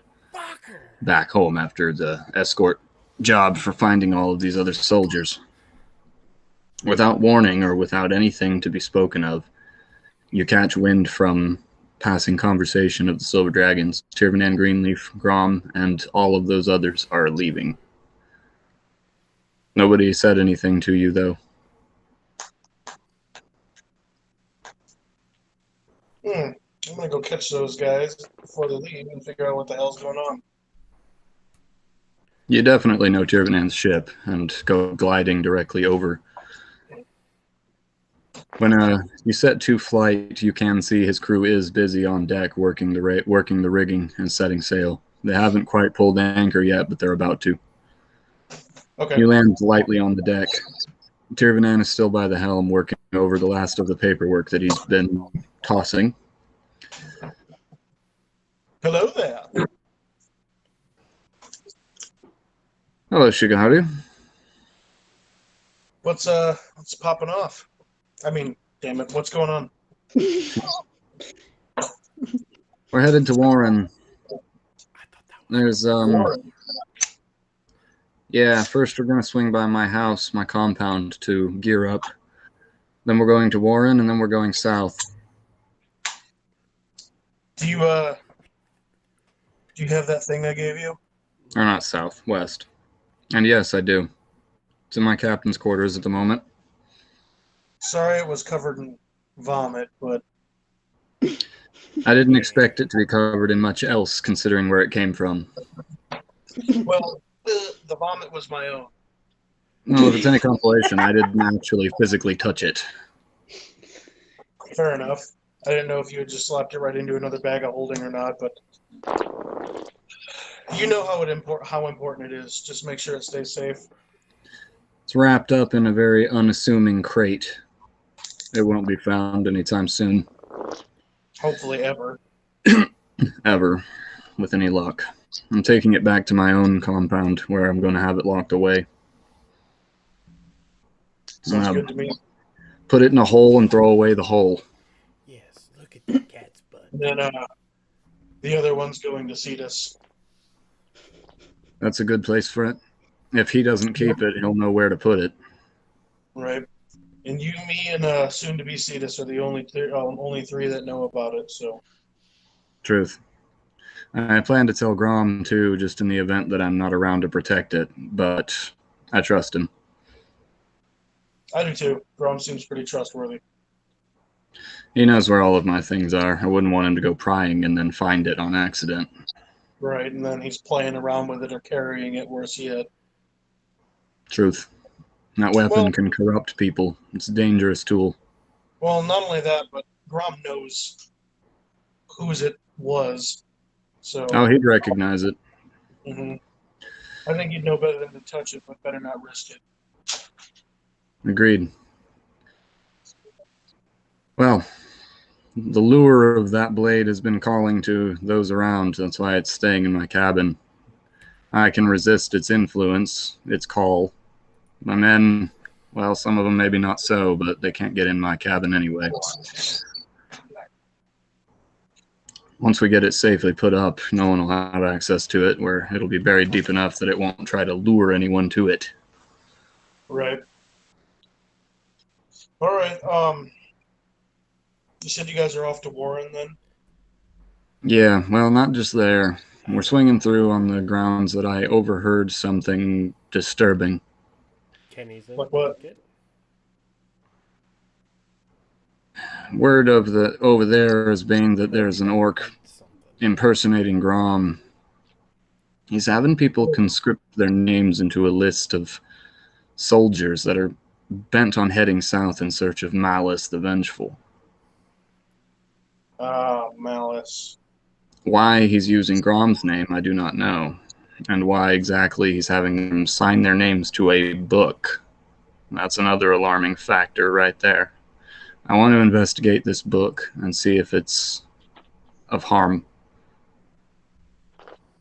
Burn the book. Well, what you could do is pretend like you're going to conscript into his brigade, I guess, and study its properties as you go to sign it. Truth. I'm also going to be sending a group out. We need eyes in the south. Badly. And it seems to me that Cass and Kira need to disappear for a while. Mm-hmm. If they don't, it'll be the end of everything. But worse yet, talk is Cook's going to be looking for you too. Say what? I said, worse than that though, the talk is Cook will be looking for you. Oh, I already expected such. But with the way he's crippled right now, I'm not even worried about him. No time soon, anyway. He'll think twice before attacking at CF, but I made a bit of an arrangement with Leon before I left. What's that? Leon has been itching for a rematch with Cookie. He's not going to go fight him, that would be stupid, but I agree, I wouldn't let him in the first place. It's the prerogative of the Dragon Nation. Even though you're the king, it's still the prerogative of the nation and its guardians that your identity not be known and that you not be threatened by life or limb. So Leon has agreed to act as your double. And I'm supposed to be bringing you away from CF for a while. You think it wise? Oh, yeah. Nero's going to expect you to go back to Seath. And that would be his immediate first guess. You're going to go back and go shore up where you can defend yourself easier. Surrounded by dragons, you're untouchable, or so you would believe. Nero has an army too. He just doesn't like to flaunt it. But a massacre of the kingdom would be worse.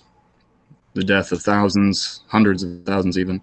Moreover, if he does manage to get hands on you and you die, that leaves Seath without a king. Can't have that. These two. You're not wrong. They It's pretty much my brother. This. You really think they have the capability to slaughter thousands? So this is Kenny. This is Julie. Nero, maybe. Cook alone? No, not a chance. But Nero at his back, yes. He's clever, and he knows a lot about this island. He's been to it many times. He knows its ins and outs.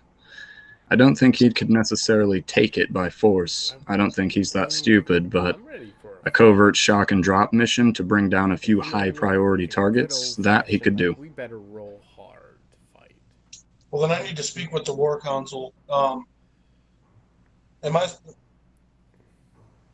if you guys are thinking about having Leon double as me, I think we need to figure out a way to get doubles for the rest of the War Council and anyone in the Senate. That's a kitty. Most of them have a double already spoken for when they took office. The only one that doesn't is Leon, but he requested it that way. As a seer, he's too easily identified. Nobody could pass as him. Well, not only that, but Leon is doubling as me, so we all know that Leon comes and goes as he pleases, and I mean, whatever, more power to him. He's strong enough, he can hold his own. Is it just me or does Joey sound... I talked to him last night in secret about most of this and determined it would be wise to bring you away from the city. He was going to speak to you about it after we had gone, like but, well, your eyes are sharp. Now that you know we're leaving, I think it would be better if you came with us, at least for a while. Some of us may be splitting the path and going different ways before this ends, but I don't know that for sure. Well, depending on what we find in Warren, we'll know more. Well, just know I agreed to the plan, even though you guys didn't confront me first. We need to make sure Vespa and my son and the entire Hive colony is completely locked down. Like, no in and out, nothing. I'm sure Leon can definitely see to it. I mean, Nero would be seeking your wife and child if that was his prerogative by far. I'm sure he would, just to harm you or lure you to him. Does he even know that Shinigami is born, or even that I had relations with Vespa Quinn?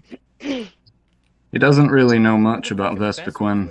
He doesn't know really anything about her existence. He knows she's there, but he doesn't know much about her directly.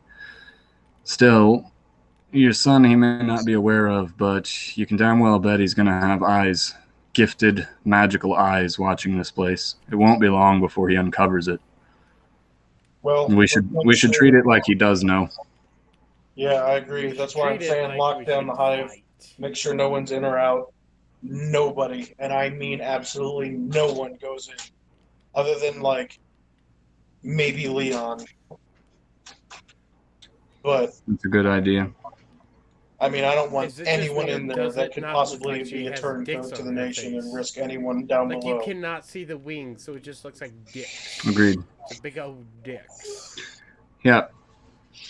But let me get a few things before we start this journey. I'm going to grab a whole bunch of health potions, more armament for the ship, and then we'll set sail. Do we need sailors? Big old dicks. Oh, no, we're good there. Okay, what about armament?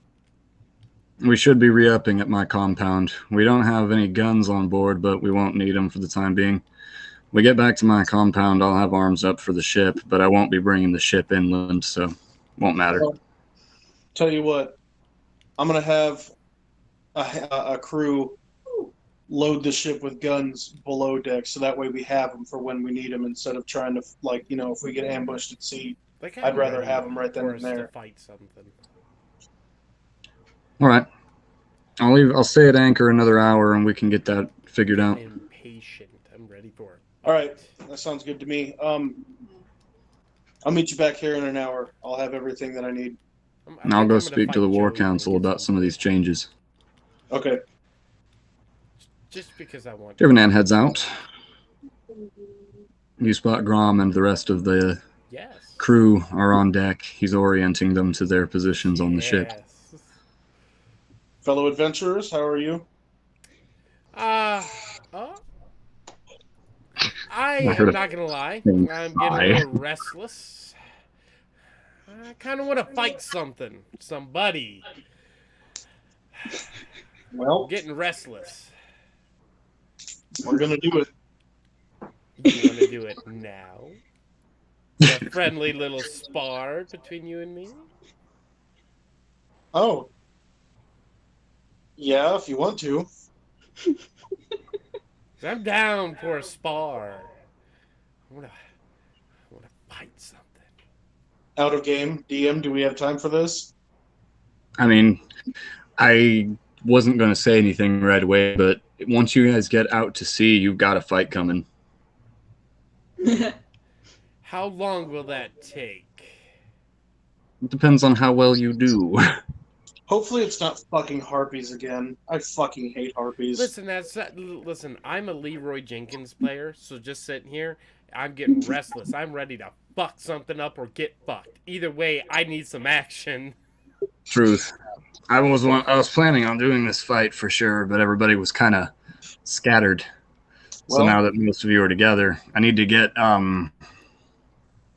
everybody basically oriented to one another. But yeah, you guys have a fight coming as soon as you get out to sea. Well, do you want to let us spar real quick and get this over with? Sure, if you wish. I wish. No making me punch myself again. Not allowed. I remember. All right.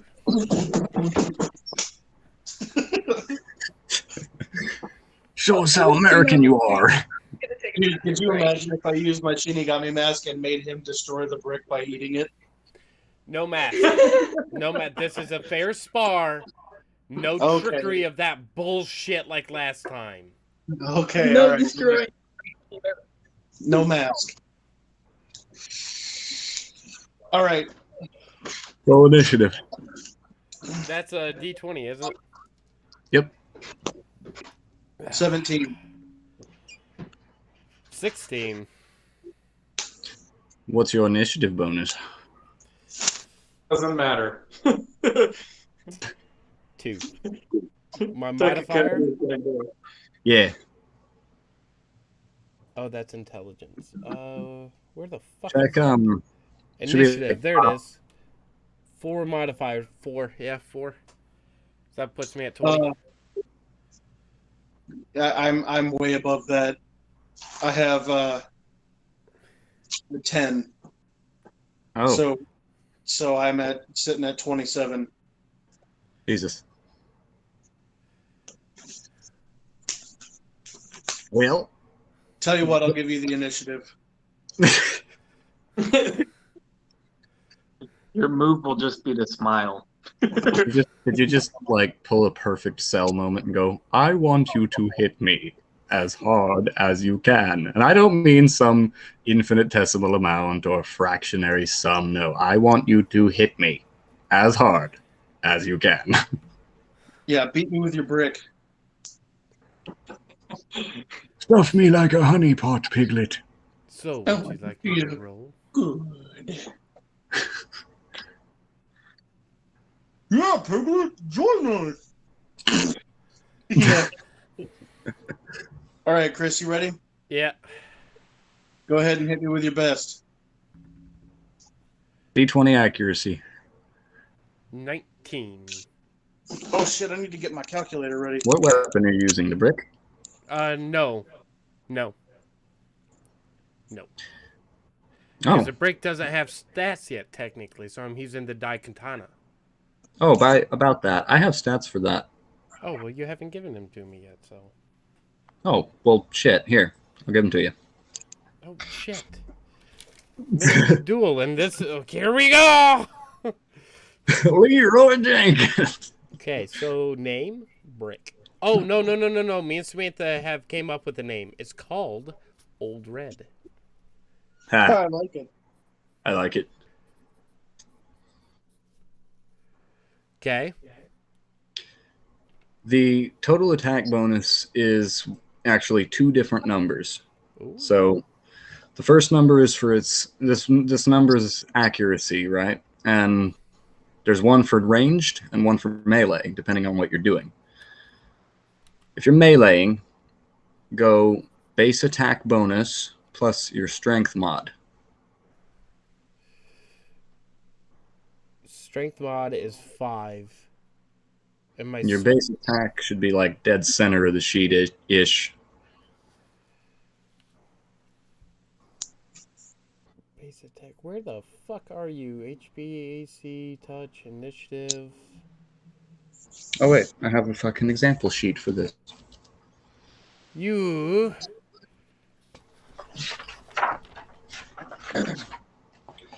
Base attack Shit. bonus 3. Ah, good. So strength mod and base attack together. 8. That's for melee. Now the other number that is for accuracy or total attack bonus is your ranged. Base attack bonus plus your dex mod. My dex mod 2 and 3, so 5. Sweet. That's your accuracy. One for thrown, one for melee. Okay. The damage is 1d8.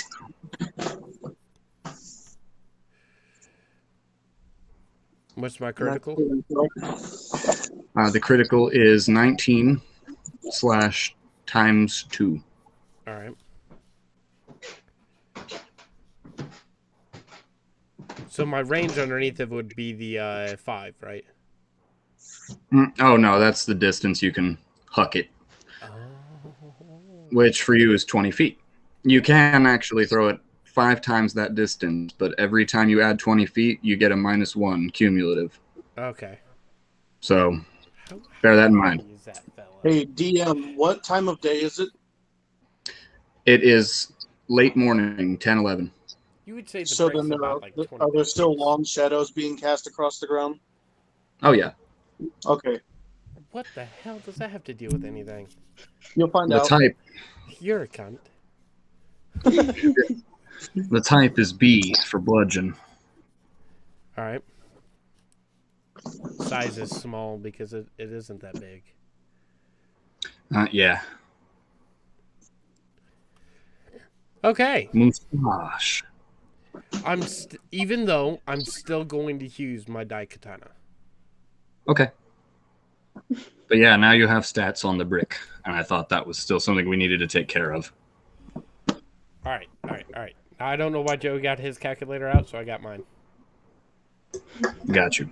I have to roll 6 d12s and 2 d10s, and I have to add plus 80 damage for bleed and stopping. You're not supposed to kill me, you fucker. It's a Oh spell. no, I'm not planning on killing you. Well.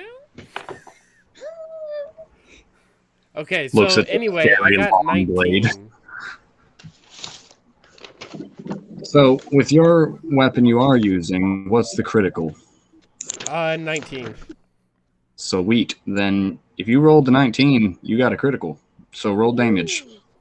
Wait, Which he rolled a is- 19? Yeah. So Nice. damage is just another d20, correct? No. It should say the damage die on the weapon. Oh, yeah, so 8. 1d8. Where the fuck is my d8? Yes. There it is. It's in a place. 5. 5. Hey, And then crit for that would be times 2, right? Yes, so it'd be 38. 38. Do I do anything with the damage, or is it just 38? Oh, you rolled a 5. The critical's times 2, which would make it 10. Then you go strength mod. hey, Kenny. 5, so that's 15. Then you go masterwork, which if it has one, it may not. I do not If it- have one yet, no. Okay. And does it have any notes or special properties yet? No. How do you masterwork a brick? Well, right now I'm using my daikatana, not my brick. Carefully. That's the sharpest brick I ever done seen. It's a daikatana, so wait, it does have a masterwork of +1. Well, you did not have me write that last time. Add sandpaper to brick. That was a problem on my end. I should have mentioned that. Yeah, the scale mail is a +1, but I do not have anything for the daikatana. Yeah, it should be a +1. Oh, well, son of a bitch. Jesus Christ, Kate, did you get enough? So that would So- put me at, what, a total of 16? Yep. Wow. So 16. Wait, 16 whole damage? Yes. Ouch. I mean, you're So- obscenely powerful, but if that had been a normal enemy ranged to him, that would have actually been a pretty beastly knock. No, you're not wrong on that behalf. Can I roll to use Mimic Slash? I mean, yes, but if you don't get a critical, it will not work, because he did crit. Yeah, true. Oof. Nope. No crit. Okay. So I took 16 damage. I'm gonna use. God damn it, motherfucker! I'm in danger. I'm gonna use Shadow Hunter. And basically, the reason why I asked how long the shadows were on the ground is because I roll for accuracy, and then I attack your shadow on the ground, and whatever damage I deal to the shadow is dealt to you. So I don't even have to hit you directly. Well, that's shitty. That's fantastic, is what it is. All right. So using Mimic Slash was one of my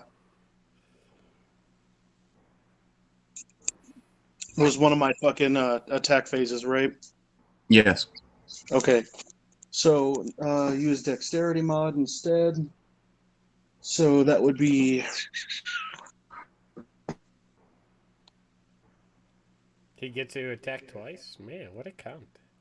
I get to attack 4 times, my guy. What a cunt! Okay, so my accuracy was 50 on that. Well, I mean, you got him. Yeah, like You alive over there, Keeney? Yeah. Chris, I hate the way you said that. Well, I mean, you got him. Well, damn, nigga. Shit. Well, aside from a nat 1, I feel like you got him because you're like OP powerful. Listen, he wanted to do this. I'm not judging his actions. I'm just saying, I mean, you said 50. What kind of AC you think he's got? Get off my ass. Hold What on. level are Answer you, that Chris? question. Now, is that with armor mod, or is just that just total AC? Yeah, total AC. Oh, shit. I did not add all that up. Oh, dear. Oh, God. I'm in danger.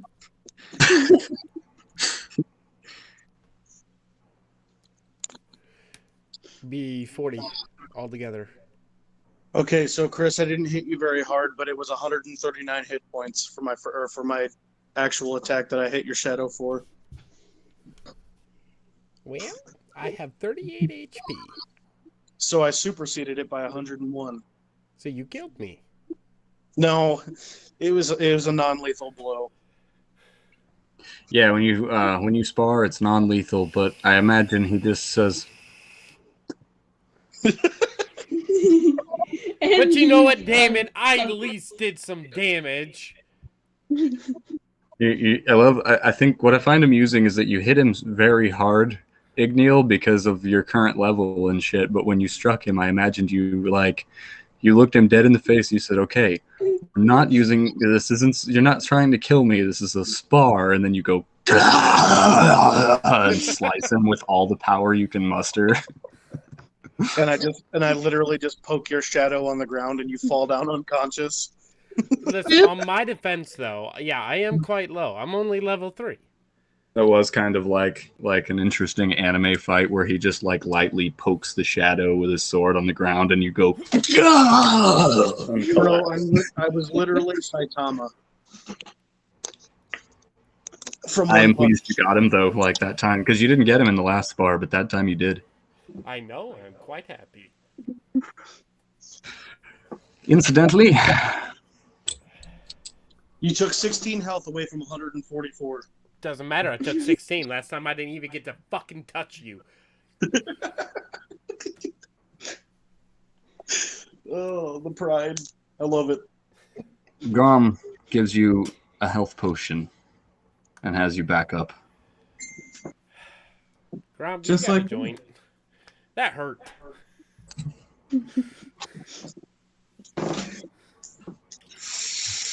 Thank you. Well, are you done sparring me until you get a little bit stronger? Yeah.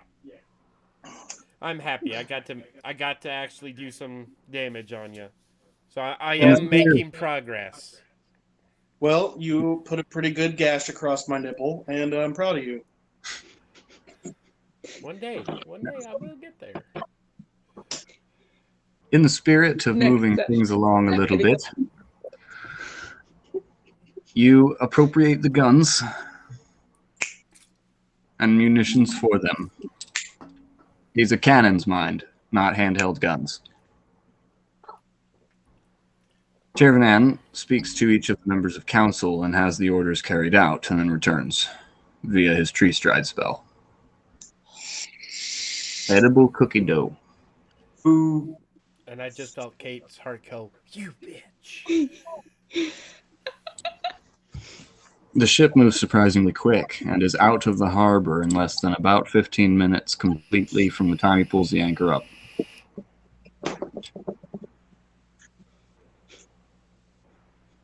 Meanwhile, thousands of miles away, and by thousands of miles away, I mean a few hundred miles away in the city of Warren. Keeney, it's your turn. Cute. You signed up with these guys, and as you signed up with them, you started to notice a good bit of civil unrest between them and the local necromancer populace. Hey, quick question. Out of game, is he playing Zaleth or Malice? Zaleth. Okay. I don't have Malice's sheet. That's okay. Which I pulled out. So before this is done, I'll be photographing and sending it, so you do. Good. There's some civil unrest between these recruits and the local necromancer populace. They started to get into it in the bar. One of the recruits is incidentally a Thrunic man, and he's not very happy to see the necromancers waving their hands around, making mumbo jumbo, as he puts it. And the necromancers find him to be an idiot and a brute, and remind him of his, well, existence by telling him he's a large hairy ape. So there's a bar fight going on that just springs up. The bartender attempts to restore order. It does not work, so she leaves to try and fetch someone to help. But before that can happen, roll initiative. I hope he gets in that one. You got a what? A 3. Almost as bad. With my initiative bonus, I got a 5. Got you. No, I can't even make this up, bro. He got a nat 1. Tip. You won. Go ahead and go first. The luckiest shit I've ever just witnessed. Oh shit, that was like die hard luck. But you won. Neither of you are very quick, but you ended up slightly quicker, if that's Well, even we're all possible. drunk, so I mean, it would make sense. He's a big guy, a Thrunic man with a war axe and shield. It's only just a Thrunic man that I'm fighting up against. For the moment, it's a bit of a scattered fight. Others could join, All right. but for the moment, yes, just him. I don't really have any skills or nothing, so I'm just gonna But go I can ahead. drive a Lincoln. Yeah, I'm gonna go ahead and swing my great sword at its kneecaps. Best your freaking kneecaps. Rolled a 15.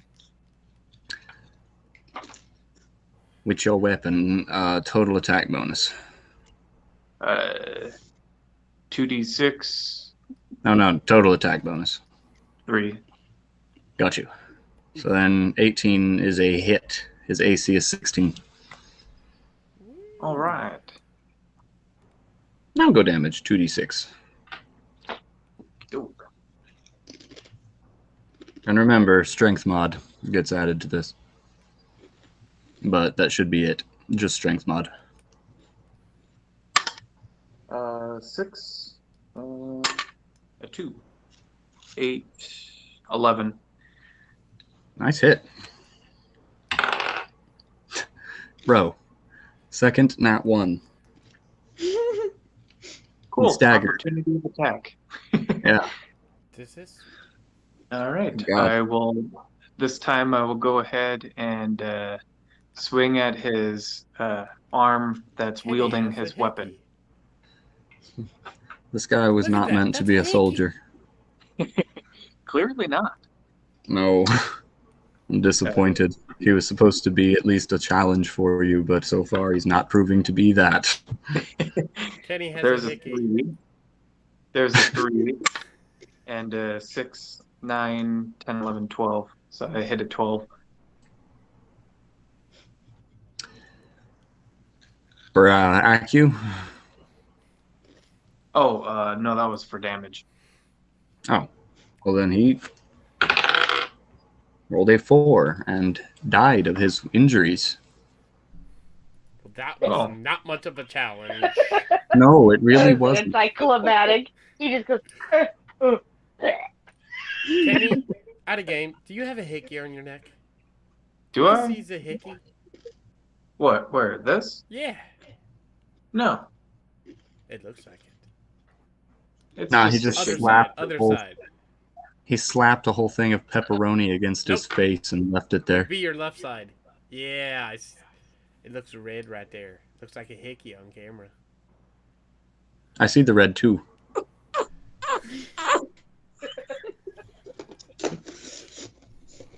Carry on. Now, here I thought that was going to be a challenge, so how about we just progress a little here, yeah? Besides that, now you have a hobgoblin, long sword, kite shield, and half plate. He wants to fight now because apparently that guy was someone he knew. I don't know what a hobgoblin is. Well, I'll do I'm whatever. going to intimidate roll. Intimidate. Okie doke. Roll a 10 plus. You guys want some? Bring it. All right, Morty, go get all their weapons. I only have one thing of that thing I just threw at him. I'm holding a box of Tic Tacs right now. Oh, there's a 13. For ACU? Yeah. Missed. Or no, that's not an ACU. That was for Intimidate. My bad. Yep. Will save. Fucking, this die is not happy, yo. I got a 4. What did you say? NPCs are pussies. Right? This bar is not men of consequence, nor like will. No. This is bullshit. I just got my ass You- wrecked and he gets easy. You have seen what I have just done to that other man. You really think you'd stand a chance? Stand down. He stands down.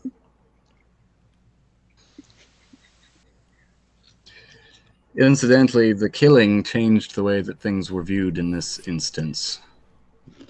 The necromancers look over to the orc suddenly. One of them raises a hand, and it gets the guy you just killed gets up, a shambling undead. The necromancer says, Oh my god, I am not playing with my D20 in my hand. "We're going to restore order in this room. Anybody who just was involved in that fight, do not leave. Take a seat. And if you don't, we will tell your friend to cut you down."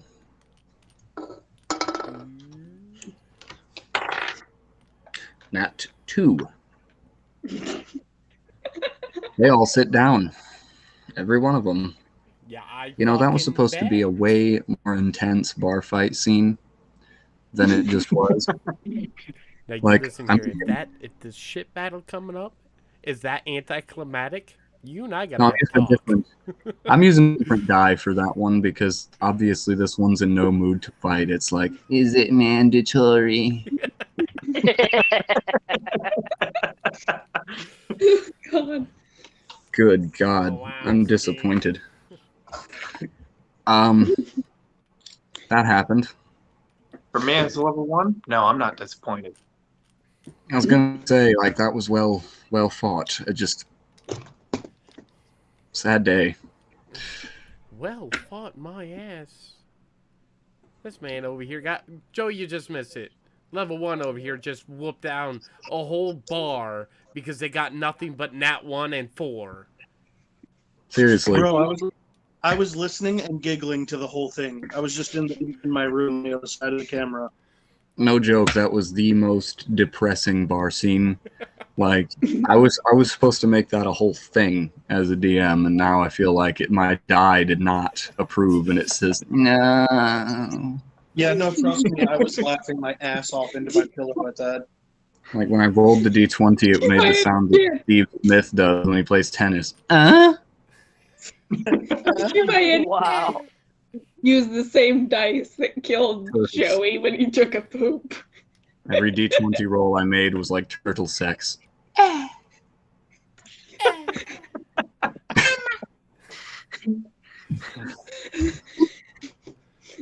now that was interesting.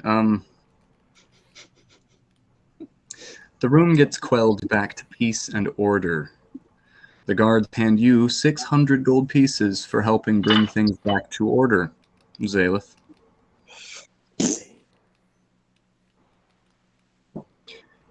Appreciated, says the necromancer. We don't stand for lawlessness around here anymore.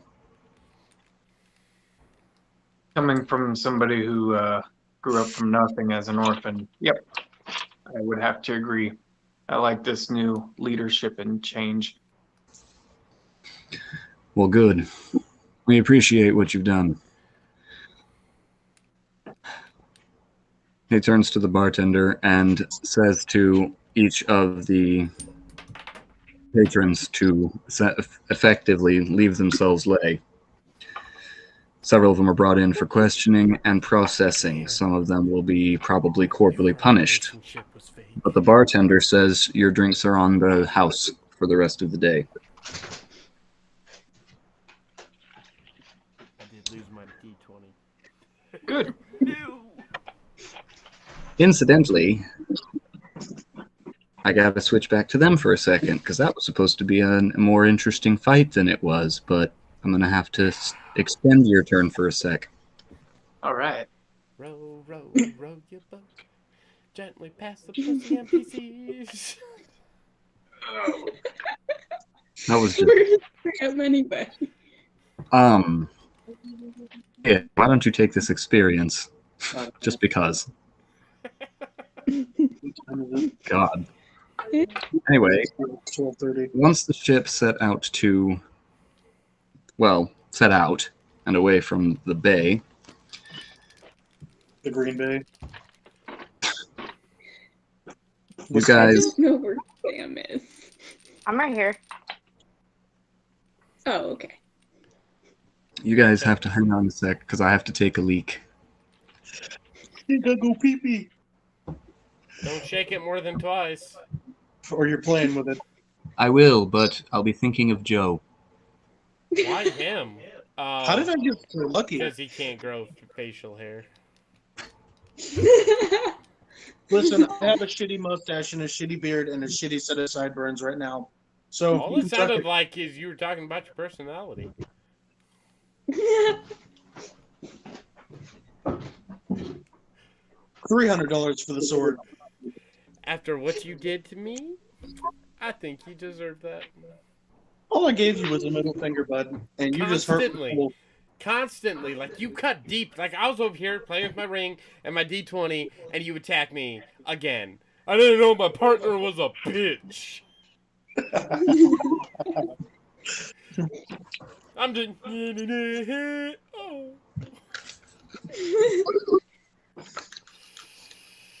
Oh, you're not kidding. Now I understand why her nickname is Giggles. Dude, Oh yeah.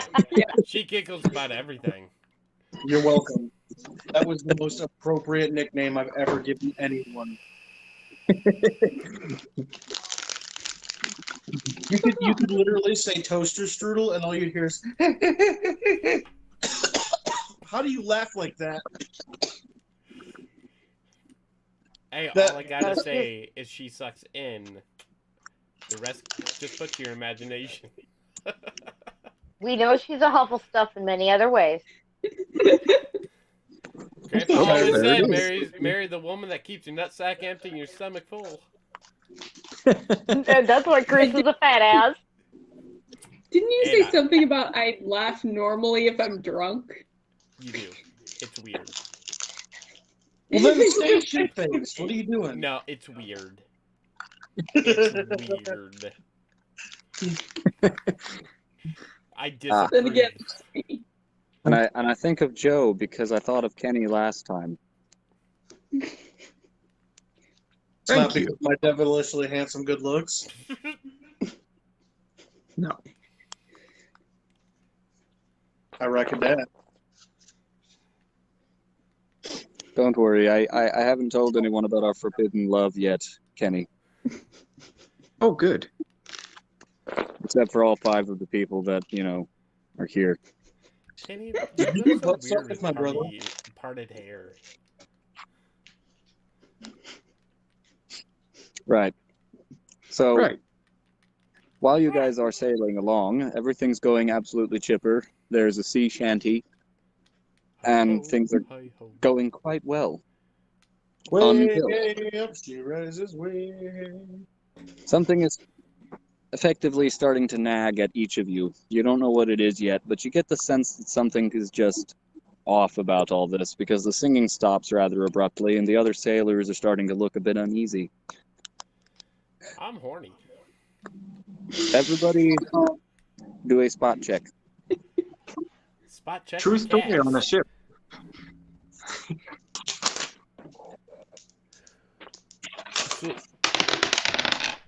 Do I add my spot to it as well? No, I don't have Yes. one. Well, that sucks, dick. Then add your wisdom modifier. Sweet. 22.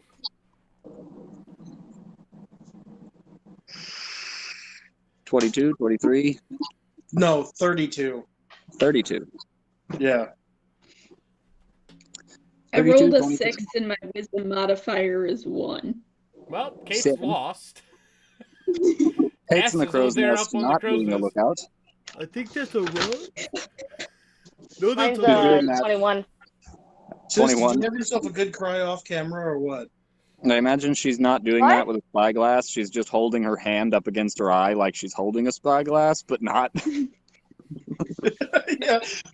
It's Sea of There. Thieves all over again. We're fucked. I think I see a rock. Never mind, that's a birdie. Chigaharu, you see it first.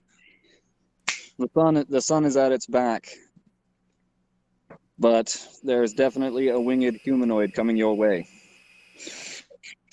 Dude, don't tell me it's a fucking harpy. It's a harpy.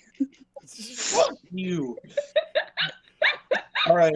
Immediately, I yelled at all the crew members, man the fucking ballista. Make sure everyone's on defense. We got harpies inbound. I'm ready. Right. If you have a ranged weapon, I would suggest as your DM that you pull it. If you can't do that, grab a ballista. God, I fucking hate harpies. Well, I'm not They throwing work my on a price, swivel. so. They what? Throw mine The out. ballistas function on a swivel. But might not get them back. You what? I said if I grab my daggers, I haven't enchanted them yet, so I won't get them back. So yeah, ballista would be wise for you then. Yeah. Yeah. Oh, sorry.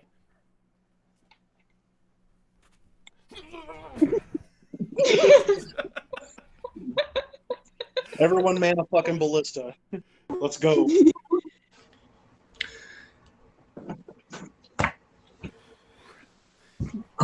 this will be interesting. I fucking hate harpies. Well, No, Chris, on the very first time that I ever came to CF, under Silverblood's command on his vessel, we got attacked by harpies, and we barely made it ashore. We literally washed up on shore. well, that's why you're here. We're fine. You think he's not going to scale them up to my level for combat against me? Hey, Well, See? are they at least hot herpes? oh no, oh god, no.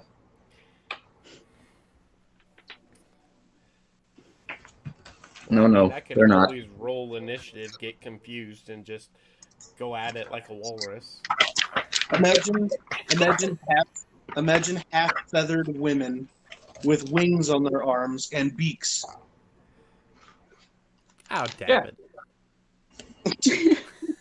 Don't you already? You could titty fuck that. Uh, I mean, they're little cheese graters, but Get I a look mean, at that stinger.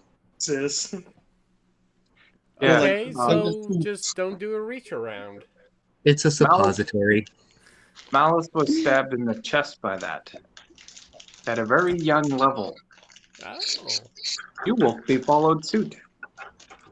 Well, Tirvanan's not happy to see them either, because he's also been stabbed by that at a low level. Harpies. They get us all, man. Like herpes.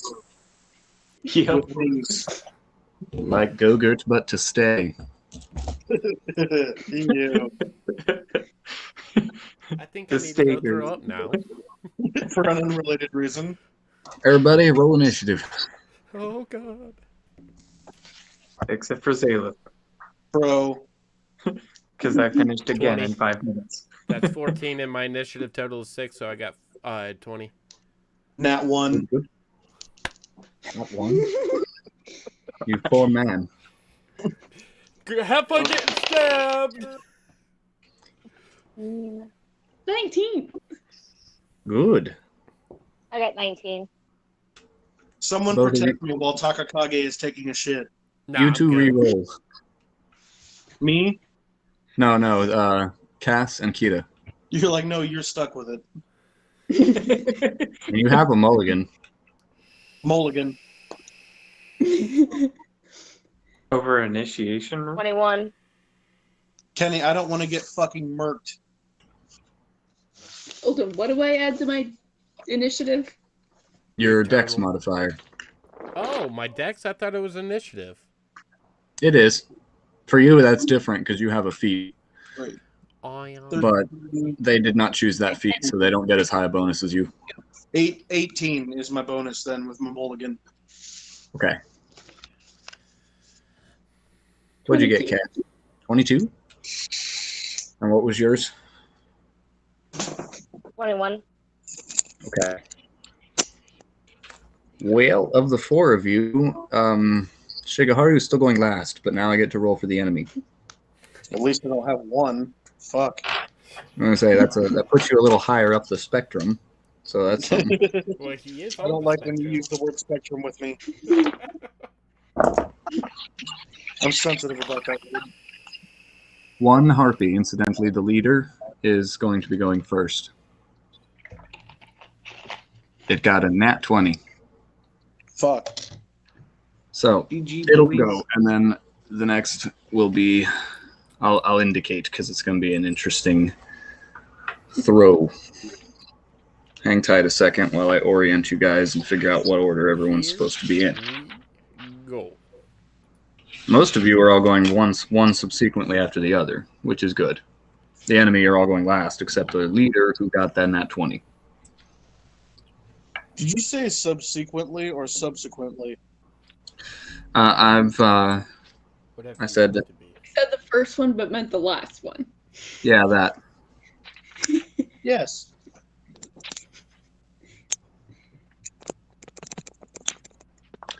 All right. Enemy. Joey's having an earthquake. So it's attacking. Incident. Oh, wait, I didn't roll for Tirvanan. What the fuck is wrong with me? Way to go, Chungus. Oh, wow. Grom got a nat 1, so he's going flat last. And Tirvanan got a 3, so he's going right before Grom.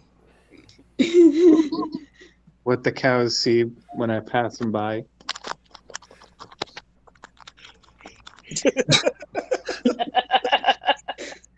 Hey, moo! Poor fucking ranger. All right, come on. Let's stay focused, children. Come on. First attacker goes straight for Tirvanan because he's captain and standing by the helm like. It hit very hard. Very good.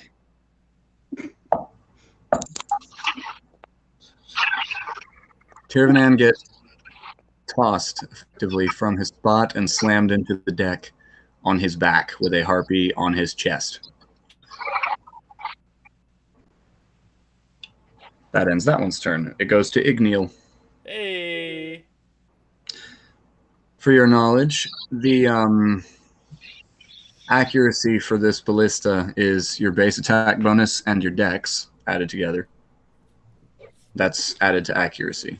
I done lost my base attack again. Oh, nope, 3. And my what? Dexterity? Yep, dex mod. Oh, that's 5 then. Okay. Add that to whatever your accuracy is.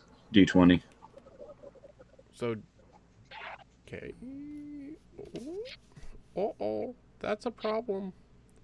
That's Oh, a dear. 9. That's a 9. Yeah. My accuracy total is 20. Good heavens. I added them backwards Oh. last time.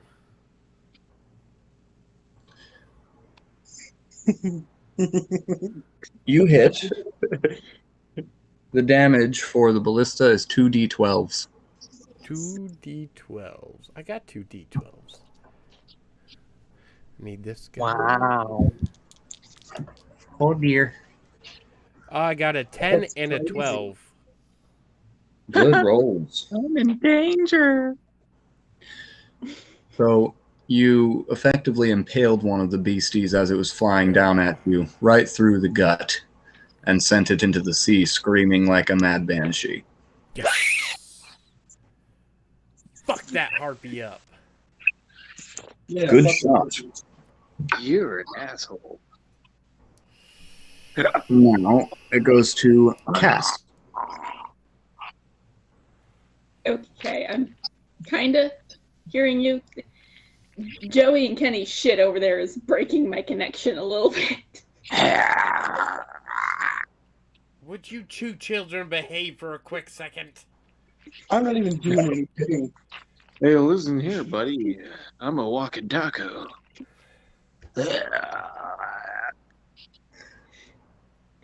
Right. Your turn, Cass. Okay. Me and Chris are the same. Now, I'm assuming you manned a ballista, yeah? Yes. Okay. Then go ahead and roll an accuracy. 1d20.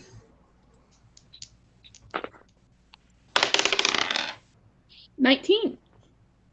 Excellent. You criticaled. 2d12s for damage.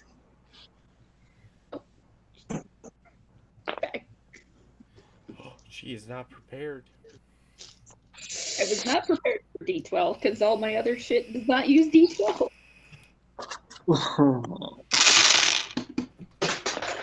Fuck you then. I think she got 40. Okay, I got my 2D12.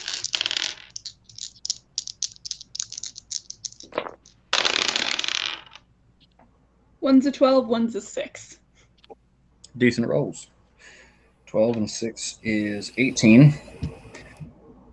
Decent shot. You didn't take it down dead, but you made it smack right into the fucking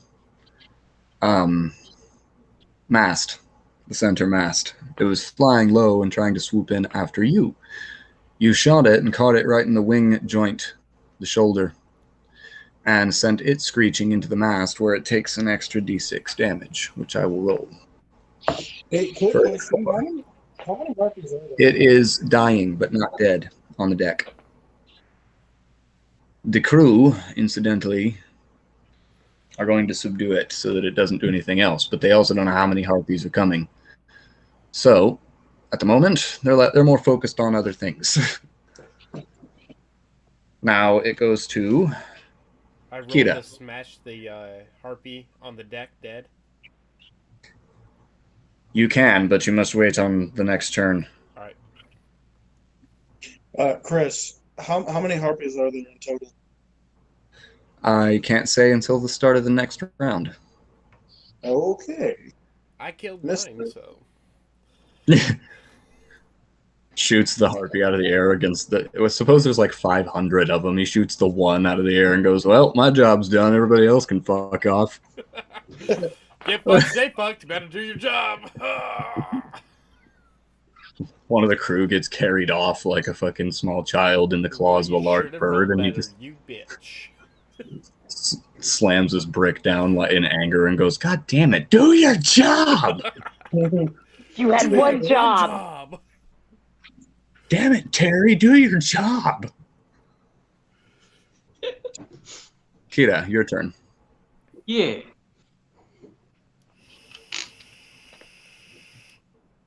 Nat 20. Excellent.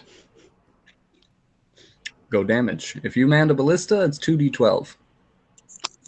If you did not, then use your weapons accordingly. I have daggers, so I'm manning a ballista. Okie doke. That'd be 24. 212. Good Christ. Well, you got it in the face.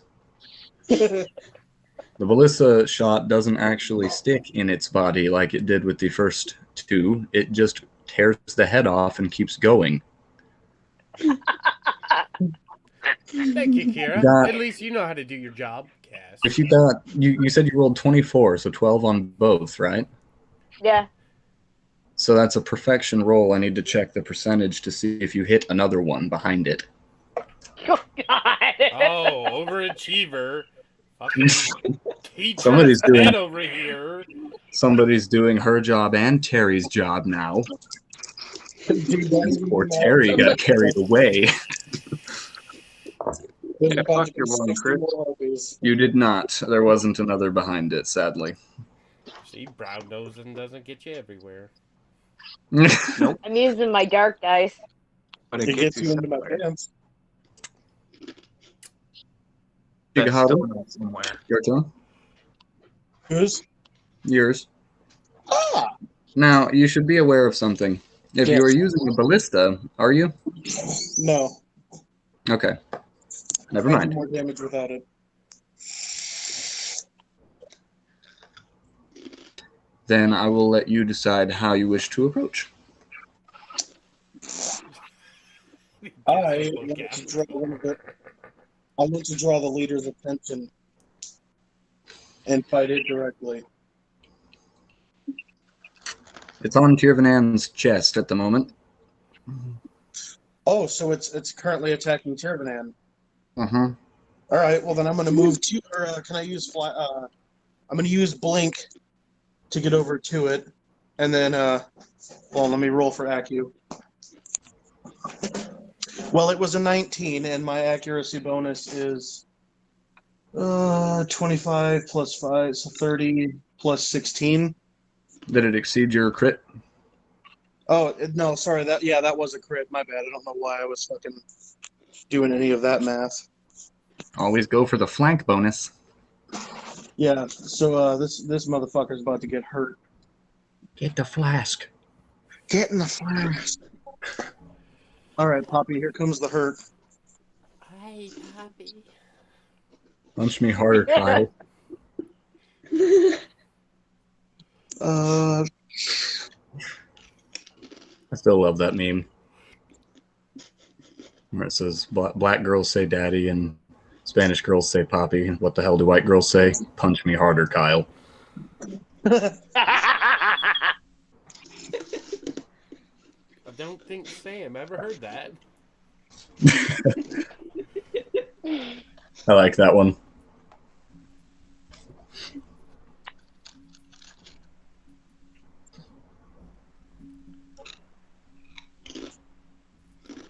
You're looking at me expectantly. What'd you do?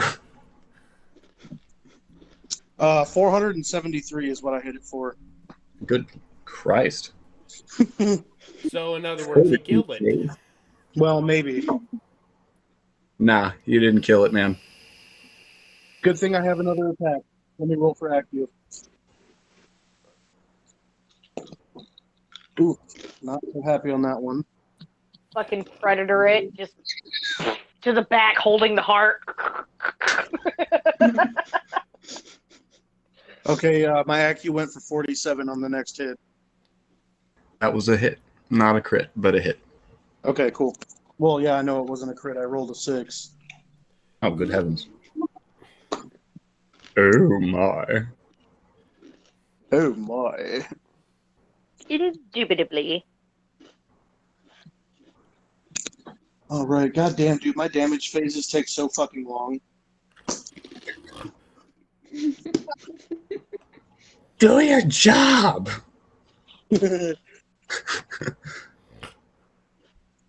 Poor Chris is falling asleep. Fucking waiting on him? Jesus, I could go have a sandwich by now. We know, fat ass.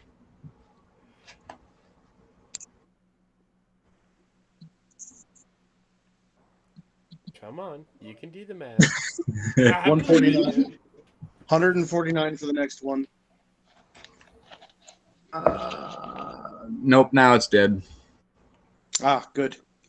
Good. I still have 2 attacks left. Can I draw? Can I draw in the attention of another harpy? Yes. Will it take an action phase? To draw in the... You won't need to, because they're all kind of swooping down. So all you need to do is roll ACU for one that's coming your way, because there's multiple. Okie dokie. Oh, Thought I had to re-roll that. It landed on its side. Oh, shit. Nat 1.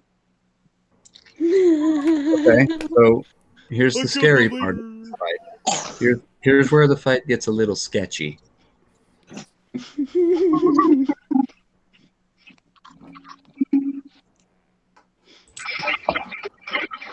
That's a hit.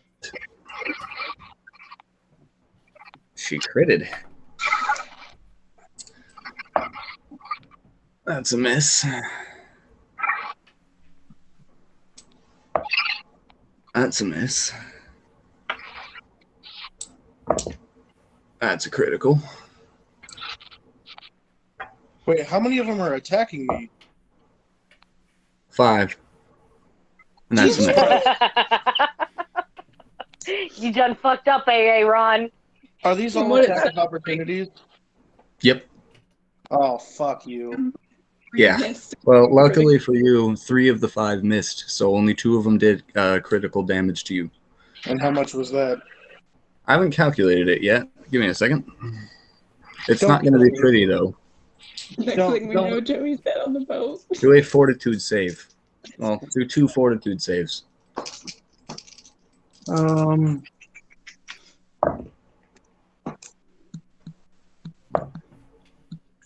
35 for my 1. Oh, that's not going to look good. 19, 20, 21, and 35 and 21. The first one you did not have a problem with. The second one you did. Now do one more fortitude save because you just suffered about 94 damage. Ooh, okay. Come on, quit fucking me like that. 27. You barely did it, but you did not stagger. Cool. However,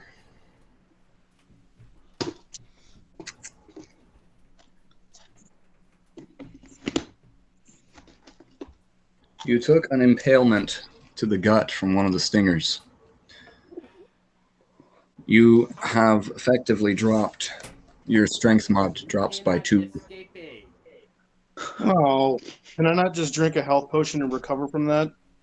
No, status effects are different. HP potions only give HP. Okay, gotcha. Well, I still have another attack. Comes back with a danger noodle. Poop noodle. I had an escape. I looked down and she was poking her head from underneath of her fucking enclosure. Is it possible? Again? Is it possible to flee below deck to drink a health potion just so I can get my HP back up? Not without provoking an attack of opportunity. Oh, fuck a ding dong. Kenny, you look so somber with that face. I am. I had All 10 right, minutes well, this whole time. fuck it. How much damage did I just take? 94. The noodle. The judgmental shoelace. So I've got 50 health left. That still hasn't shed yet. If I flee below deck to drink a health potion, or if I just drink a health potion, how many am I risking attacking me? 5. 5. And if I flee below deck, how many am I risking? 5. Oh, god damn it. Still 5. Harpies Pull your are the fucking weight, queens of bro. attacks of opportunity. Harpies are queens of that region. They get every attack as though they had the blind fight and athletic abilities that they can continue to fly and do flyby strikes the way they have been. Wait a But they minute. don't. Hold on. Can I just use my ring to blink back to sea after drink a health potion and then blink back to the boat? Theoretically, Wow. yes, although it What a does bitch. cost, and it means that because you blinked, you can't blink twice in the same round, which means effectively you can use one instant per round, but you won't be able to come back till next turn, which means you leave everybody else for a turn. So you'd be running away from us. No, Well, fuck you guys. I don't want to die. I'm the king. No more escape. Yeah, so I'm going to go ahead and do that. Do a will save. See? You should have just joined up with Malice. He would have stayed fighting with you guys. 22. Success. You were not stopped by any unknown forces or otherwise, and you were blinked. Okay, cool. Meanwhile, on Seaf, you have a horrible gut wound. That sucks. But you managed to get a health potion. It does not cure your status effect, but it does cure your HP. Who can I talk to cure my status effect? That's going to be someone who has... I guess Tirvanan could, but you have to get back to him for that. Yeah, true. I can deal with a -2 penalty to my strength because I still have all my masterwork to deal with. All right, go ahead and deal with the rest of the crew, and I'll blink back in once my turn's up. Gotcha. Out of game for a moment to the DM. If I die in this battle, just remember the plan. To carry Okay. on, to carry on. She better not die. I still haven't made a baby with her yet. Well, I mean, Harpy a more 1. demon will probably come back later. The first harpy is coming straight for Igneal.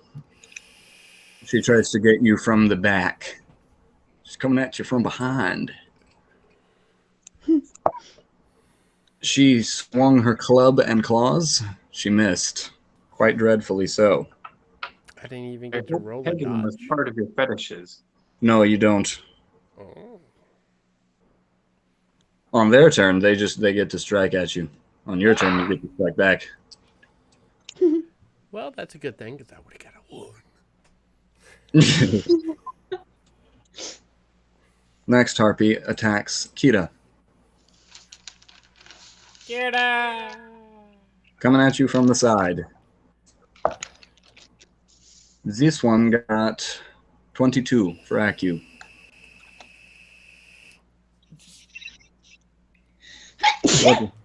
What's your AC? Solid. It is.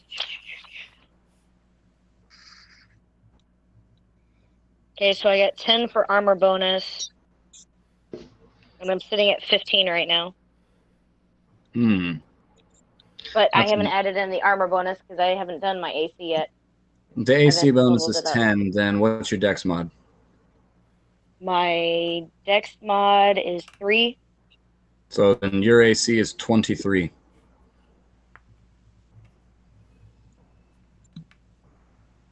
So she missed. Next one goes for Cass. Goodbye, baby maker. Shit. Likewise, 22. What is your armor class? Hail Satan. Who can 15. say where the Oh dear. What's Tag, your... you're it. Oh. Oh no. Well, What? there goes my sledgehammer, baby. Eh, Anyway, she did 14 damage to you. my HP is only 23 to begin with. So you're Get her down. to the bottom to- of the ship. let's see. It's 23, so you have 11 left. She halved you, so roll a fortitude save. She what? Like what half? Like there's certain halves that are kind of important. You see Christopher carrying around hips and legs. It's my pocket pussy. Sis, that's so fucked up. Looks up with Not a wrong. really terrible smile and goes, "We're gonna make a sledgehammer." I'm 17. What'd you get? 17. Good roll. You did not stagger or collapse from the damage, but you have a wicked gash across your back. I mean wicked. Dig in with the claws, she did, and it hurt like hell. She still got a hold of you, which means on your next turn, you don't have to roll accuracy, just damage, as long as she keeps a hold of you. Okay. Next one attacks Grom. Come on, Grom. Come on, Grom. Critical. 19. Oh God, Grom, no. Crumb. God damn it, Grom. Stop getting fucked up. So she got him in the shoulders and landed on his shoulders and dug in really deeply. Grom tensed up, but otherwise didn't seem to mind much. Okay. Jesus. Last one. This one goes after Tirvanan, who recently just got free. So it's going to try and get him before he gets on his feet. You better roll on that one. He still has to teach me stuff. I do. Did you want me to feed And- them? To all surprise, she missed. Even though he's on his back. She comes down and he rolls right. Now it goes to Tirvanan. He's going to use multi-shot and try to take out 4.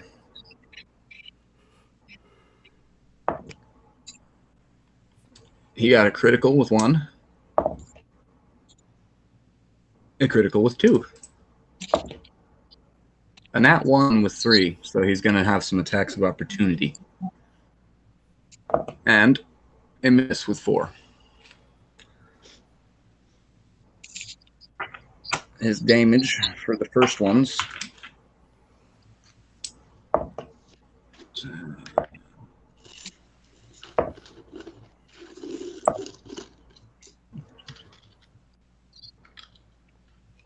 $244. And that's before adding in the multiplication. So he got that one. That's for damn sure. 1's down. He shot the one that swung by at Igneal. So that one that just missed you, that you ducked from, effectively just took an arrow in the jaw and went down. Nice. The other one is 2. I think Joey's scrolling on Facebook. No, I just put a second gen Dodge in Ooh, good. this Off-Road Outlaws game that I forgot that I used to play forever ago. 488.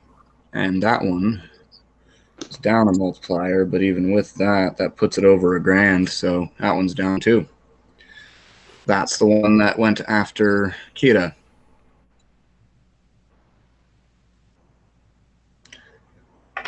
I say the Jura now roosts. Grom's turn. and he's just not happy about the one on his back. So what he's going to do is just try to grab her and stab her a couple of times with his foot. Wear her like a slipper. Exactly. He grabs her without even making a sound or a war cry. He just tries to grapple and stomp. That's what he's going to try.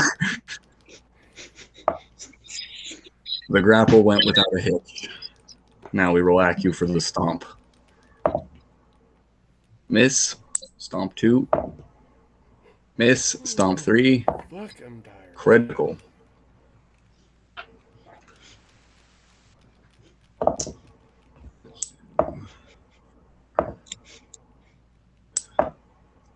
Come on, roll higher, goddammit. He broke her wing, but she's not dead. That's 133. She ain't flying no time soon, though. But she still has her butt stinger. Yeah. And her club. She has a club. These guys have clubs and scimitars. I'm sorry, and what?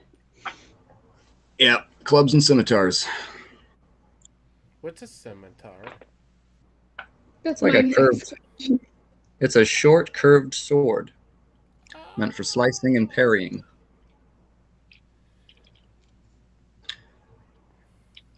Igneal, is your turn.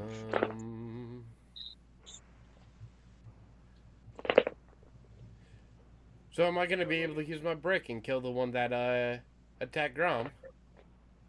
Yes. Roll an accuracy with your brick. You don't have to hit terribly high because she can't really dodge you. She's got a giant foot the size of her chest on her. Well, I got a 13. It ain't much, but it's something. Actually, that's a hit because her AC is about 12 whenever she's prone like that. Nice! I saved my smoking buddy. Now, damage for the brick. Saving. Come on, give me a fucking 19. 6. Wait, damage. Oh, I'm supposed to roll a fucking 8, not a 20, ain't I? Yeah. Yeah. I gotta find my 8. Which one's the 8 again? There. Well, fine. I'll use the booby pink one. Yes. 8. That's better. Excellent. I don't. Strength mod. Strength mod is 5. Oh, good. You finished her right in the skull. Good. Good job, Brick. Good old death brick. Oh, Red fucking kicking ass and taking names. I lost my other 8. I just want to put that into perspective. It landed on his back. He grabbed her by a wing, threw her down, stomped once and missed, stomped twice and missed, stomped a third time and broke her wing into shambles. And then this guy runs over there and said, "Leroy Jenkins," and took her out with a brick. I got you, Grom! Good times. Grom is safe. Now it goes to Cass.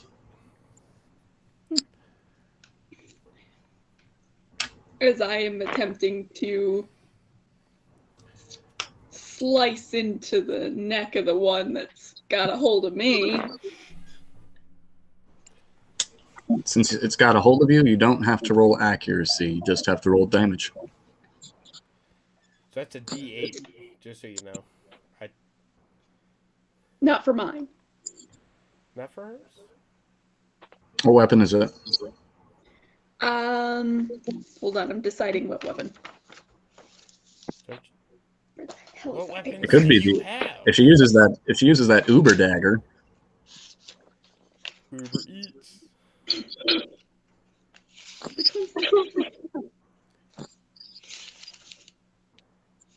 The commit. Okay. That's 2d8.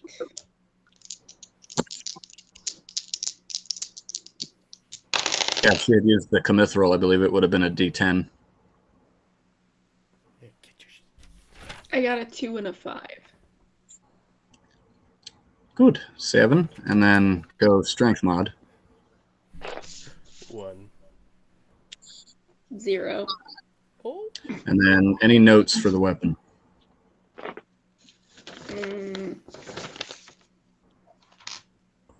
Plus 10 stop damage. There we go. And the masterwork's a 1. 2. Hmm? The Commithril says 2. The mithril, or is that the one you're using? I'm using the Commithril. Okay, cool. The All one right, that then starts yeah. with a K. Yeah. Then 2, and then the stopping, and then, yeah. You're good. 17, 18, 19. She needs to roll because that was not a healthy amount of damage to take on somebody's back. She is no longer attached to you. You took her throat out, got her in the jugular. Neck shot. Good kill. Go for the throat. Kira, your move. How many are on deck? Currently, 2. 2. And they're both on Tirvanen. One is, the other one is actually circling because it hadn't chosen a target. Well, what about the one that was that Cass hit but just landed on the deck? Oh yeah, no, that's the one that's on the deck. My bad. So that one had chosen a target. I forgot that one got knocked the fuck out. I'm not that retarded. I remember. Cass shot the crap out of that one, so yeah, that one's down. And then there's the one that Tirvanen's dealing with. I'm going to go after the one Tirvanen's dealing with. And I'm going to use my adamantium dagger. Leroy Jenkins. Yeah. God, I'm going to have to add this up. I think Joe may be pooping. Oh, I'm still here. Disembodied foot. So I roll for accuracy, right? Yep. That is... What color are you?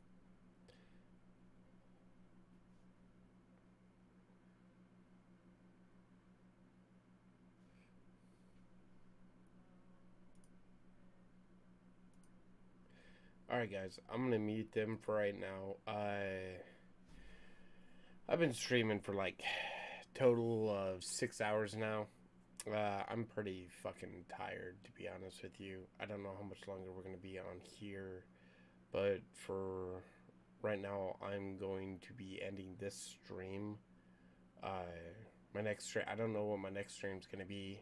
I don't know if when we're gonna do another D&D, if it's gonna be online or in person. But I do know that I got everything up and going, so the streams are gonna be a little bit more frequent than what it used to be. So for right now, just bear with me. There's not many choices I have right now because my PC can only stream. It can't game anything without crashing. We had a real bad power surge, so I still have to replace my power supply and my CPU. I'm going to try to get a little bit better CPU, higher power supply because my voltage dips too much. But as for right now, I mean, I got it working, so all of my streams are either going to be this or off my Xbox. So either way, until then, catch y'all later. Thanks for stopping by. So catch you guys.